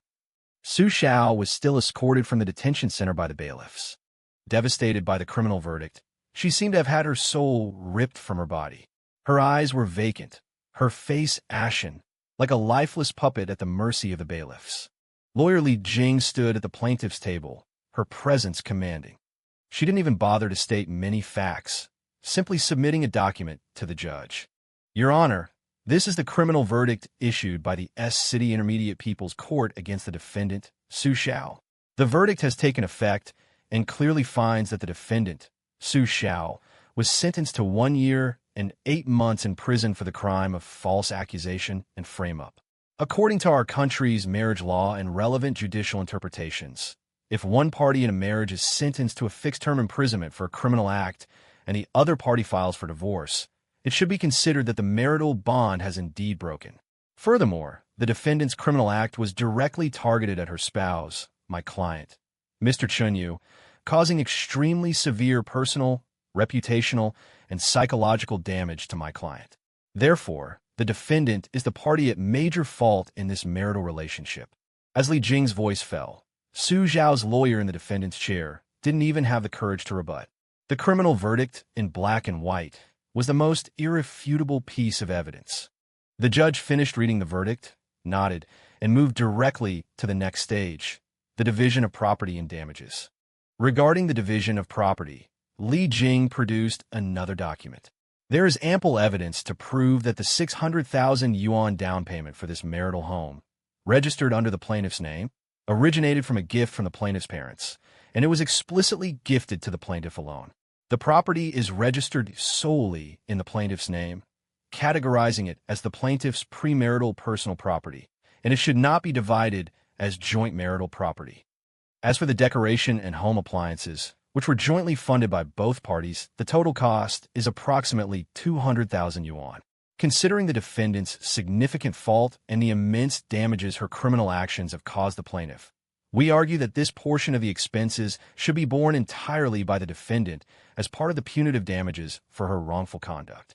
Finally, regarding the compensation for emotional distress, Li Jing's gaze shifted to me, then to the judge, her voice resonant and firm. My client, Mr. Chenyu, a law-abiding citizen, was maliciously framed and imprisoned by his own wife on the 5th day of their marriage, and was illegally deprived of his personal freedom for 3 days. During these 3 days, he endured both physical and psychological torment in the detention center. Upon his release, he had to face the strange looks of his neighbors and the pressure of public opinion. This kind of harm is bone deep. Therefore, our demand for 500,000 yuan in compensation for emotional distress is entirely reasonable, rational, and legal. We request that the court fully support it. Throughout the entire process, Su Zhao's lawyer could hardly get a word in. He could only weakly state that Su Zhao was currently in prison and lacked the ability to pay, requesting the court to reduce the compensation amount at its discretion. After hearing the statements from both sides, the judge delivered the verdict in court. His voice, like that of the presiding judge in the criminal trial, was filled with authority and justice. After hearing the case, this court rules as follows. 1. The divorce between the plaintiff, Chunyu, and the defendant, Su Zhao, is granted. 2. The property located in the XX residential community has been verified as the plaintiff Chunyu's premarital personal property and belongs to the plaintiff Chunyu. 3. The defendant, Su Zhao, as the party with significant fault in the marriage, whose criminal actions caused immense emotional distress to the plaintiff, Chunyu, This court, at its discretion, supports the plaintiff's claim for compensation for emotional distress. It is ordered that the defendant, Su Xiao, shall pay a lump sum of 500,000 yuan to the plaintiff, Chen Yu, for emotional distress, lost wages, and damage to reputation within 30 days of this judgment taking effect. 4. The dowry vehicle registered under the defendant Su Xiao's name will be auctioned by the court in accordance with the law, and the proceeds will be prioritized to pay the compensation in this case. For any shortfall, the court will legally pursue other assets under her name or enforce it from her labor income after her release from prison. 5. The litigation costs of this case shall be borne by the defendant, Su Xiao. As the verdict was read, the judge struck the gavel. Everything was settled. Was I leaving with nothing? No. I walked out proudly from the ruins of this marriage with the house and 500,000 yuan in compensation. As for Su Xiao, she was the one who truly left with nothing. No, not only did she have nothing, but she was also burdened with heavy debt and a criminal record that would never be washed away. As she was led out of the courtroom by the bailiffs, she didn't look at me again. Her eyes, once full of calculation and triumph, were now just a dead, empty void. Perhaps only at this moment did she truly understand what a devastating end the self-satisfied plan she had written in her diary had ultimately brought her. Walking out of the courthouse, Su Xiao's parents blocked my way like two ghosts. Xiaoyu? No, Mr. Chun. Su's father's voice was extremely hoarse. He had lost all his former composure and bowed to me like a pitiful old man. We know we were wrong. It's our fault for not teaching our daughter well. I beg you, be merciful. That 500,000. Our family really can't afford it. Su's mother was sobbing uncontrollably beside him, grabbing the corner of my clothes and about to kneel. I took a step back, avoiding her hand. Lawyerly Jing stepped forward, shielding me. Mr. Su, Mrs. Su, please be clear. This is not a matter of whether Mr. Chun wants this money or not. This is a legally effective judgment from the court, and it is enforceable. What you should be doing now is not pestering my client here, but figuring out how to fulfill the judgment and pay the debt for your daughter. I gave them no further opportunity to entangle me, bypassed them, and walked straight to my car. Sitting in the car, I saw in the rearview mirror that the couple who had once been so arrogant in front of me were now embracing and crying like two helpless children on the steps of the courthouse. I started the car with a blank expression. Pathetic people must have their detestable aspects. Every tear they shed today was payment for their daughter's malice and their own indulgence. 1 year later, on an early summer evening, I stood on the balcony, watching the children playing in the garden downstairs and the neighbors taking a walk after dinner, a sense of peace filling my heart.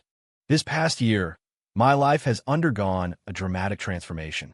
I renovated the apartment, completely erasing all traces of Su Xiao. The cold, deliberately staged model room style was replaced by a warm and comfortable rustic wood design.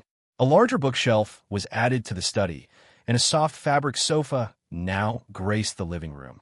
This place was finally no longer a calculated trap, but a true home of my own, a place where I could completely relax.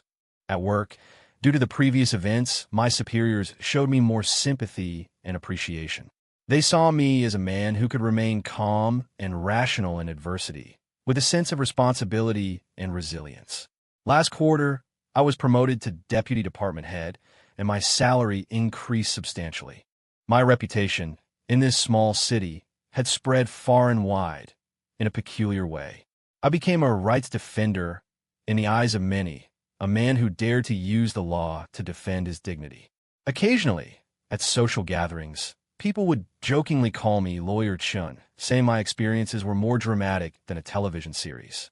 I was no longer the victim stigmatized as an abusive husband, but a survivor reborn from the ashes. During this time, news about Su Xiao and her family reached me intermittently, mostly from Wang Pengzi. Su Xiao was still serving her sentence in prison. I heard she was behaving poorly, her mental state was unstable, and she often had emotional breakdowns over trivial matters. Her relationship with her cellmates was extremely tense, and she suffered a great deal. She would be released in a few months, but for a girl in her 20s, in the prime of her life, to be saddled with a criminal record and a debt of $500,000, her life would likely be very difficult to restart. Her dowry car had long been auctioned off by the court. The 100,000 or so yuan from the sale was transferred to my account as the first compensation payment. The Su family couldn't scrape together the remaining 300,000, even if they sold everything they had. In the end, they sold the professor's apartment they had lived in for most of their lives and took pride in, moving into a rented two-bedroom apartment in a remote, old residential complex. And Su's father, the once dapper university professor, was eventually persuaded to resign after being suspended by the university. His academic career came to a complete end. A lifetime of reputation and hard work was ruined by the daughter he was most proud of. It is said that he is now listless and stays at home all day, never even stepping out the door. A family that was once considered a respectable, scholarly family in our city had completely collapsed and become a laughingstock in the neighborhood, all because of one person's malice and stupidity. Hearing this news, I no longer felt the pleasure of revenge, only a sense of peace that comes from having seen the impermanence of the world. That day, lawyer Li Jing asked me for coffee to settle the final legal fees. She looked at me and said with a smile, "Mr. Chun, you're in a much better state now than when I first met you. There's a light in your eyes." I smiled back. It's all in the past. In fact, I should thank Su Xiao. Li Jing was a little surprised. Thank her? Yes, I said, picking up my coffee and looking at the traffic outside the window. Thank her for teaching me such a painful lesson about human nature. And thank her for letting me know that weakness and compromise are useless in the face of injustice and harm. Only by taking up the sharpest weapons can one protect oneself and win respect. You've grown, Li Jing concluded. Yes, I have grown. From a man with naive fantasies about marriage to an adult who understands the need to be in awe of the evil in human nature and the importance of holding onto his own bottom line. On my way home, I received a call from my mother. Son, come home for dinner tonight. I've asked someone to introduce you to a girl. She's a nurse at the city's #1 hospital, a really nice person with a gentle personality. I've seen her picture. She's very pretty. Why don't you two meet and get to know each other? My mother's voice was full of anticipation. Holding the steering wheel, I smiled, and neither agreed nor refused immediately. Mom, let's talk about it later. After hanging up, I pulled the car over to the side of the road and watched the sunset paint the clouds in the sky a warm orange red. The past year felt like a long and fierce war. I had won. I had won back my house, my money, my reputation, and my dignity. But most importantly, I had won back my life and my hope for the future. As for a new relationship, I'm not in a hurry. First, love myself, then love others. This was the last lesson Su Xiao taught me with her life of utter failure. I restarted the car and merged into the traffic heading home. The road ahead was long, the sun was just right, and the future was full of promise. And I was ready. My mother's marriage ultimatum was more persistent than I had imagined. Ever since she learned that I had been promoted to deputy department head, she had elevated my personal problems to the level of top priority. That girl who worked as a nurse at the first municipal hospital, named Meng Yao, had been praised in my mother's words into a rare, budding flower. Son, Mom isn't forcing you. Mom just feels that you can't give up the entire forest for one rotten, crooked tree. Let the past be the past. You have to look forward, my mother said earnestly while peeling an apple for me. My father, reading the newspaper on the side, chimed in without looking up. Your mother's right. Go meet her, just treat it as making a new friend. Whether it works out or not is another matter. Don't be so shy for a grown man. Under the repeated assaults of my parents, I finally surrendered. I added Meng Yao on WeChat. Her profile picture was a cute cartoon cat, and her moments were very clean, mostly sharing small, beautiful things in life. A newly bloomed pot of flowers, a dish she cooked herself, or the beautiful sunset outside the hospital window. Between the lines, there was a love and gentleness for life. This was a stark contrast to Su Xiao's meticulously designed socialite-style moments, full of brand names and afternoon tea. We agreed to meet at a quiet coffee shop. I arrived 10 minutes early and ordered an Americano. To be honest, I was very nervous, even a little resistant. That failed marriage, like a deep brand, filled me with an instinctive vigilance and distrust towards starting a new relationship. Before long, A girl in a light blue dress pushed the door and walked in. She looked around, and when her eyes fell on me, she gave a polite and gentle smile. It was Meng Yao. She was more delicate and pretty than in her photos, with very fair skin and a touch of perfectly appropriate baby fat on her face, making her look friendly and non-aggressive. She wasn't wearing heavy makeup, just a light touch of powder, looking clean and comfortable. Brother Chunyu, hello. I'm Meng Yao. She sat down opposite me, her voice as soft and gentle as her person. Hello. I nodded, a little reserved. The beginning of the meeting was a bit awkward. I am not a person who is good at warming up a conversation, especially after everything I had been through. I had become even more taciturn. We talked about each other's work, the weather, and recently released movies, all innocuous topics. I could feel that Meng Yao seemed to be carefully avoiding any topics that might make me uncomfortable. Her consideration made my tense nerves relax a little. Brother Chinyu, do you have any hobbies? She stirred the latte in her cup, trying to find a new topic. I like to read, and I go to the gym occasionally, I said. Reading is good. I like it too. Her eyes lit up. I'm currently reading Kigo Higashino's Journey Under the Midnight Sun. How about you? I was taken aback for a moment, not expecting that she also liked to read mystery novels. I'm reading Malice, I said. Malice? She seemed very surprised. I love that one too. I've always felt that the most terrifying thing in human nature is not the overt violence and hatred, but the kind of unprovoked, pure malice hidden beneath a calm surface. Her words, like a needle, gently pierced my heart. Unprovoked, pure malice. Isn't that exactly what Su Xiao did to me? My expression must have turned ugly in that instant. I subconsciously clenched the coffee cup. The rim was a bit hot to the touch. Meng Yao immediately noticed my change in demeanor. The smile on her face faded, and a trace of apology and unease flashed in her eyes. I'm sorry, Brother Chunyu, did I say something wrong? She asked cautiously. I took a deep breath and shook my head. No, you're right. It's just. It reminded me of some things from the past. The atmosphere fell silent again. I was a little annoyed, feeling that my reaction had ruined this otherwise pleasant meeting. Just when I thought this meeting would end hastily, Meng Yao mustered up her courage, looked me in the eye, and said in a very sincere tone, Brother Chinyu, actually, I saw what happened to you in the news. My heart sank. Sure enough, this matter was an unavoidable hurdle. Anyone who knew my past would keep their distance from me. I know, this matter may have caused you a lot of harm. Meng Yao continued, her eyes holding not a trace of gossip or curiosity, only sympathy and understanding. I just wanted to say, I think you're incredible. Incredible. I looked at her, somewhat taken aback. Yes, she nodded emphatically. After experiencing that kind of betrayal and false accusation, you didn't fall apart, nor did you choose to swallow your anger in private. Instead, you chose the most rational and correct way to defend your dignity and innocence. I think that requires immense courage and a very strong heart. Not everyone could do it. She paused, a warm smile appearing on her face.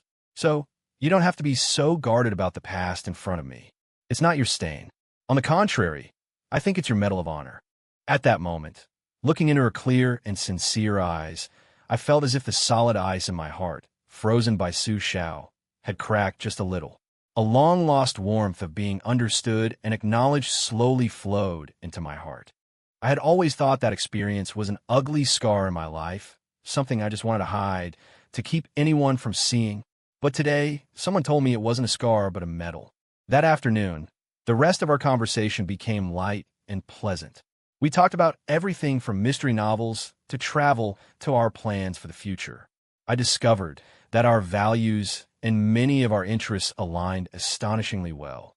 As we were saying goodbye, I took the initiative and said, I had a really good time talking today. Next time, if you have time, let me treat you to a movie. A smile brighter than the cafe lights blossomed on Meng Yao's face. Okay. My relationship with Meng Yao flowed forward as naturally as a stream in early spring. We watched many movies together, from art house films to commercial blockbusters. We went to the library together, each holding a book, spending a quiet afternoon. And we also took several short trips, watching the sunrise from a mountaintop and listening to the sound of the waves by the sea. Being with her, I felt comfortable, relaxed. I didn't need to deliberately try to please her, nor did I have to be constantly on guard. Her kindness and gentleness were like a pair of warm hands, smoothing out the creases in my heart, one by one. My heart, which had become hard and cold because of Su Xiao, was slowly warming up, becoming soft again. I started to believe that there really were good girls in this world. Not all seemingly beautiful exteriors hid calculation and malice. My parents were even more pleased with Meng Yao. Every time she came to our house for dinner, my mom would hold her hand, fussing over her with more affection than she showed me, her own son. My dad would take out his prize tea and chat with Meng Yao about interesting things happening at the hospital. Our home hadn't been this warm and lively in a long time. Just as my life was being refilled with sunshine and warmth, the shadow I had buried deep in my memory, in another corner, was quietly released from its dark cage. Su Xiao was out of prison. It was Fatty Wong who told me the news as before. "Old Chun, let me tell you something. That diary girl, she got out a couple of days ago." On the phone, Fatty Wong's tone was somewhat complicated. I held the phone and remained silent for a moment. There wasn't the slightest ripple in my heart. I just gave a faint, a friend of mine who works as a court clerk told me. Her parents picked her up the day she was released. I heard the scene was really something. Her parents looked incredibly old, and they drove a beat-up minivan to get her. When Su Xiao came out, she was as thin as a bamboo pole, wearing ill-fitting old clothes, looking all grimy. Her eyes were just staring straight ahead, like her soul had left her. The three of them didn't say a single word the whole time. They just got in a van and drove off. Man, fortunes really do turn, don't they? To think how glamorous she was back then. And she ended up like this because of her own actions. Fatty Wong was still sighing with emotion on the other end, but I had no interest in hearing any more. "Got it," I said. "If there's nothing else, I'm hanging up. I'm busy." After hanging up, I continued to organize the project files in my hands. Su Zhao's release from prison, to me, was like a piece of social news in the newspaper. Once read, the page was turned. Whether her life was good or bad had nothing to do with me. I thought our lives would never intersect again. But I underestimated her obsession, and I underestimated the drama of fate. On the other side, after being taken back by her parents to that cramped rental apartment, Su Xiao truly understood what hell on earth meant. The once bright and clean princess room, filled with luxury goods, had become a small bedroom of less than 10 square meters, with only enough space for a bed and an old desk. Outside the window, there was the mottled wall of another building, so close that not a single ray of sunlight could penetrate. The air was filled with a damp and musty smell. In her presence, her parents didn't even dare to speak loudly, as if she were a fragile and most disgraceful ornament in the house. The family had no source of income, relying solely on the meager earnings from her mother's odd jobs and the support of some relatives. And she herself, a woman with a criminal record and hundreds of thousands in debt, couldn't find any decent work at all. She had applied to be a waitress in a restaurant and a cashier in a supermarket. But the moment they saw the false accusation and framing record in her file, they all turned her away with looks of contempt and fear. Humiliation, despair, and poverty, like three great mountains, pressed down on her, leaving her unable to breathe. In such a desperate situation, instead of reflecting on her own mistakes, she fostered an even more twisted hatred. She hated me. She stubbornly believed that it was my heartlessness and cruelty that had led to her current state. In her already distorted worldview, she had only made a small mistake that any woman would make, but I, in the most vicious way, had ruined her entire life. She began to frantically dig up information about me, from those so-called best friends who had long since distanced themselves from her, and from some mutual schoolmate circles. She pieced together the trajectory of my life over the past year or so. I had been promoted, received a raise, bought a new car, and was living a comfortable life. Most importantly, I had a new girlfriend by my side, one who was younger and gentler than her. When everything I possessed formed such a stark contrast with everything she had lost, the last shred of reason in her mind was completely burned to ashes by the flames of jealousy and resentment. She was coming to find me. She wanted to ask me in person, why did I get to live so well, while she had to live so wretchedly like a rat in a sewer? A crazy idea took root and sprouted in her mind. She wanted to destroy my current happiness, just like how I had destroyed her back then. On an autumn afternoon, the sun was warm. I was driving with Meng Yao, heading to a popular internet-famous farmhouse in the suburbs to spend a leisurely weekend. Soft music played in the car. Meng Yao sat in the passenger seat, excitedly looking up the farmhouse's specialty dishes on her phone. I'd already had many such peaceful and beautiful moments. I thought it would continue like this forever. Just as the car was about to leave the city, my phone rang. It was a strange number. I was about to hang up, but Meng Yao said, "You should answer it. What if it's an urgent work matter?" I pressed the speakerphone button. "Hello." From the other end of the line came a hoarse, cold, yet incredibly familiar voice. "Chen Yu, it's me." It was Su Xiao. My heart sank, and my hands, gripping the steering wheel, tightened involuntarily. Meng Yao also sensed something was wrong. The smile on her face vanished instantly, and she looked at me with concern. "What is it?" My voice was as cold as ice.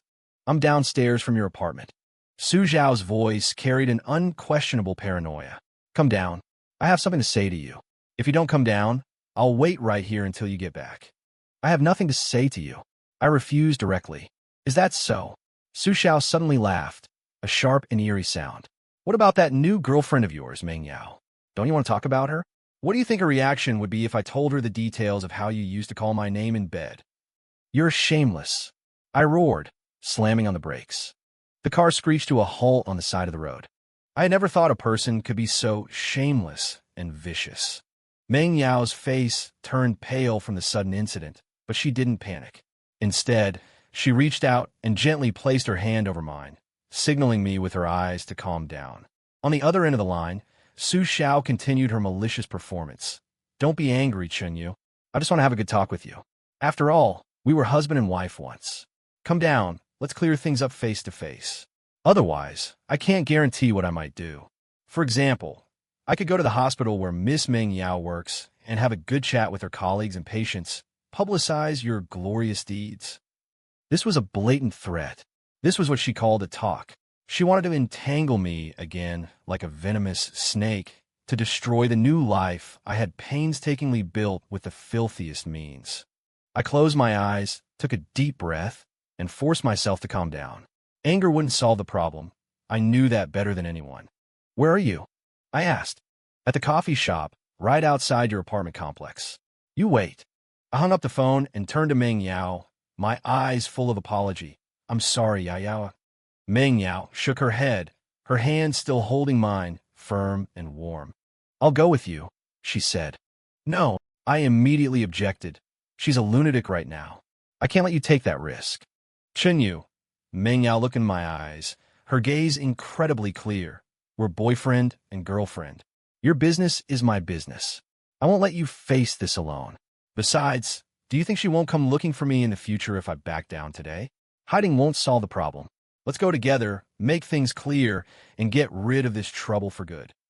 Looking at her firm and trusting eyes, the anger and panic in my heart were gradually replaced by a sense of being moved and a feeling of strength. That's right, I wasn't alone anymore. I started the car again, turned it around, and drove towards my home. In the coffee shop at the entrance of the complex, I saw Su Xiao. She sat by the window, wearing a faded, old trench coat. Her hair was dry and yellowed, her face gaunt, and her eyes were sunken. The eyes that once shone with life now only held a venomous and neurotic light. There was only a glass of plain water in front of her, making her a stark contrast to the people around her leisurely enjoying their afternoon tea. When Meng Yao and I appeared before her, hand in hand, the venom in her eyes was instantly replaced by a sharp jealousy. She stared deadly at our tightly clasped hands, then looked Meng Yao up and down, her gaze like a knife, as if wanting to slice her pieces. Meng Yao and I sat down across from her, a table between us like two different worlds. "Just say what you have to say," I said directly, my tone devoid of any emotion. Su Zhao's gaze painstakingly moved from Meng Yao back to my face. She forced a smile that was uglier than crying. "Chen Yu, you're still so heartless," she said faintly. "I just got out, and you're already showing off your new girlfriend in front of me." "We're divorced," I reminded her coldly. "My life has nothing to do with you." "Nothing to do with me?" She sounded as if she had heard the world's biggest joke, her voice suddenly rising. I spent more than a year in prison because of you. My dad was fired from the school. My family sold our house. My whole life is ruined. And now you're telling me it has nothing to do with you. She began to replay her logic of twisting black and white, casting herself as a victim. I couldn't be bothered to argue with her, just looked at her calmly. So, you came to find me today just to say this nonsense. My calmness seemed to enrage her completely. She abruptly stood up, pointed at me, and screamed hysterically. Chun-Yu, why would you do this to me? I was just playing a joke on you back then. Why couldn't you forgive me? If you had signed the letter of understanding, if you hadn't been so ruthless, none of this would have happened. It was you. You ruined me with your own hands. You ruined everything we had. Her shouting drew the attention of everyone in the coffee shop. I didn't get angry, didn't even lift an eyelid. Instead, it was Meng Yao who stood up.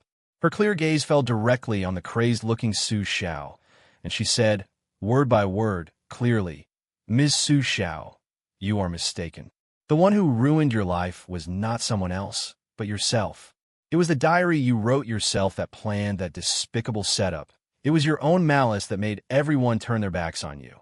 It was your own crime that led you to be punished by the law. From beginning to end, Chun-Yu was just a victim protecting himself through legal means after being harmed. You have no right to stand here and accuse him. Meng Yao's words, like a sharp sword, instantly pierced through all of Su Xiao's disguises and excuses. Su Xiao was stunned, looking at Meng Yao in disbelief, then back at me. Perhaps she never expected that this gentle-looking girl would have such a powerful presence and such clear logic. I stood up, took Meng Yao's hand, and shielded her behind me. I looked at Su Xiao's face, completely twisted by jealousy and anger, and said the last words to her in the coldest and calmest voice of my life. Su Xiao, what your life has become is the result of your own choices, and it has nothing to do with me. You still haven't paid back a single cent of the 500,000 yuan in compensation ordered by the court. I will continue to apply for compulsory enforcement until you have paid it all off. This is what you owe me. Also, this is the last time I will see you. If you dare to harass me or anyone around me again. I paused, my gaze turning incredibly cold. Next time, you won't just be staying at the police station. I'll make you understand that slander and intimidation are also crimes. After speaking, I didn't spare her another glance, took Meng Yao's hand, and turned to leave. Behind me came Su Xiao's completely broken, desperate wails. In those cries, there was no longer any trace of calculation or performance, only the true, soul-deep despair of someone utterly defeated. We didn't look back. Walking out of the coffee shop, the afternoon sun shone warmly on us. I held Meng Yao's hand tightly, feeling a sense of ease and freedom I had never experienced before. The nightmare that had entangled me for more than 2 years, the shadow that represented the darkest chapter of my life, was finally and completely dispelled by the sunlight at this moment. It's all over, Meng Yao said softly. Yes, I looked at her, a genuine smile spreading across my face. It's all over. Yes, everything was over. My war, my revenge, my past, it was all over. And my new life, the future for Meng Yao and me, was just beginning.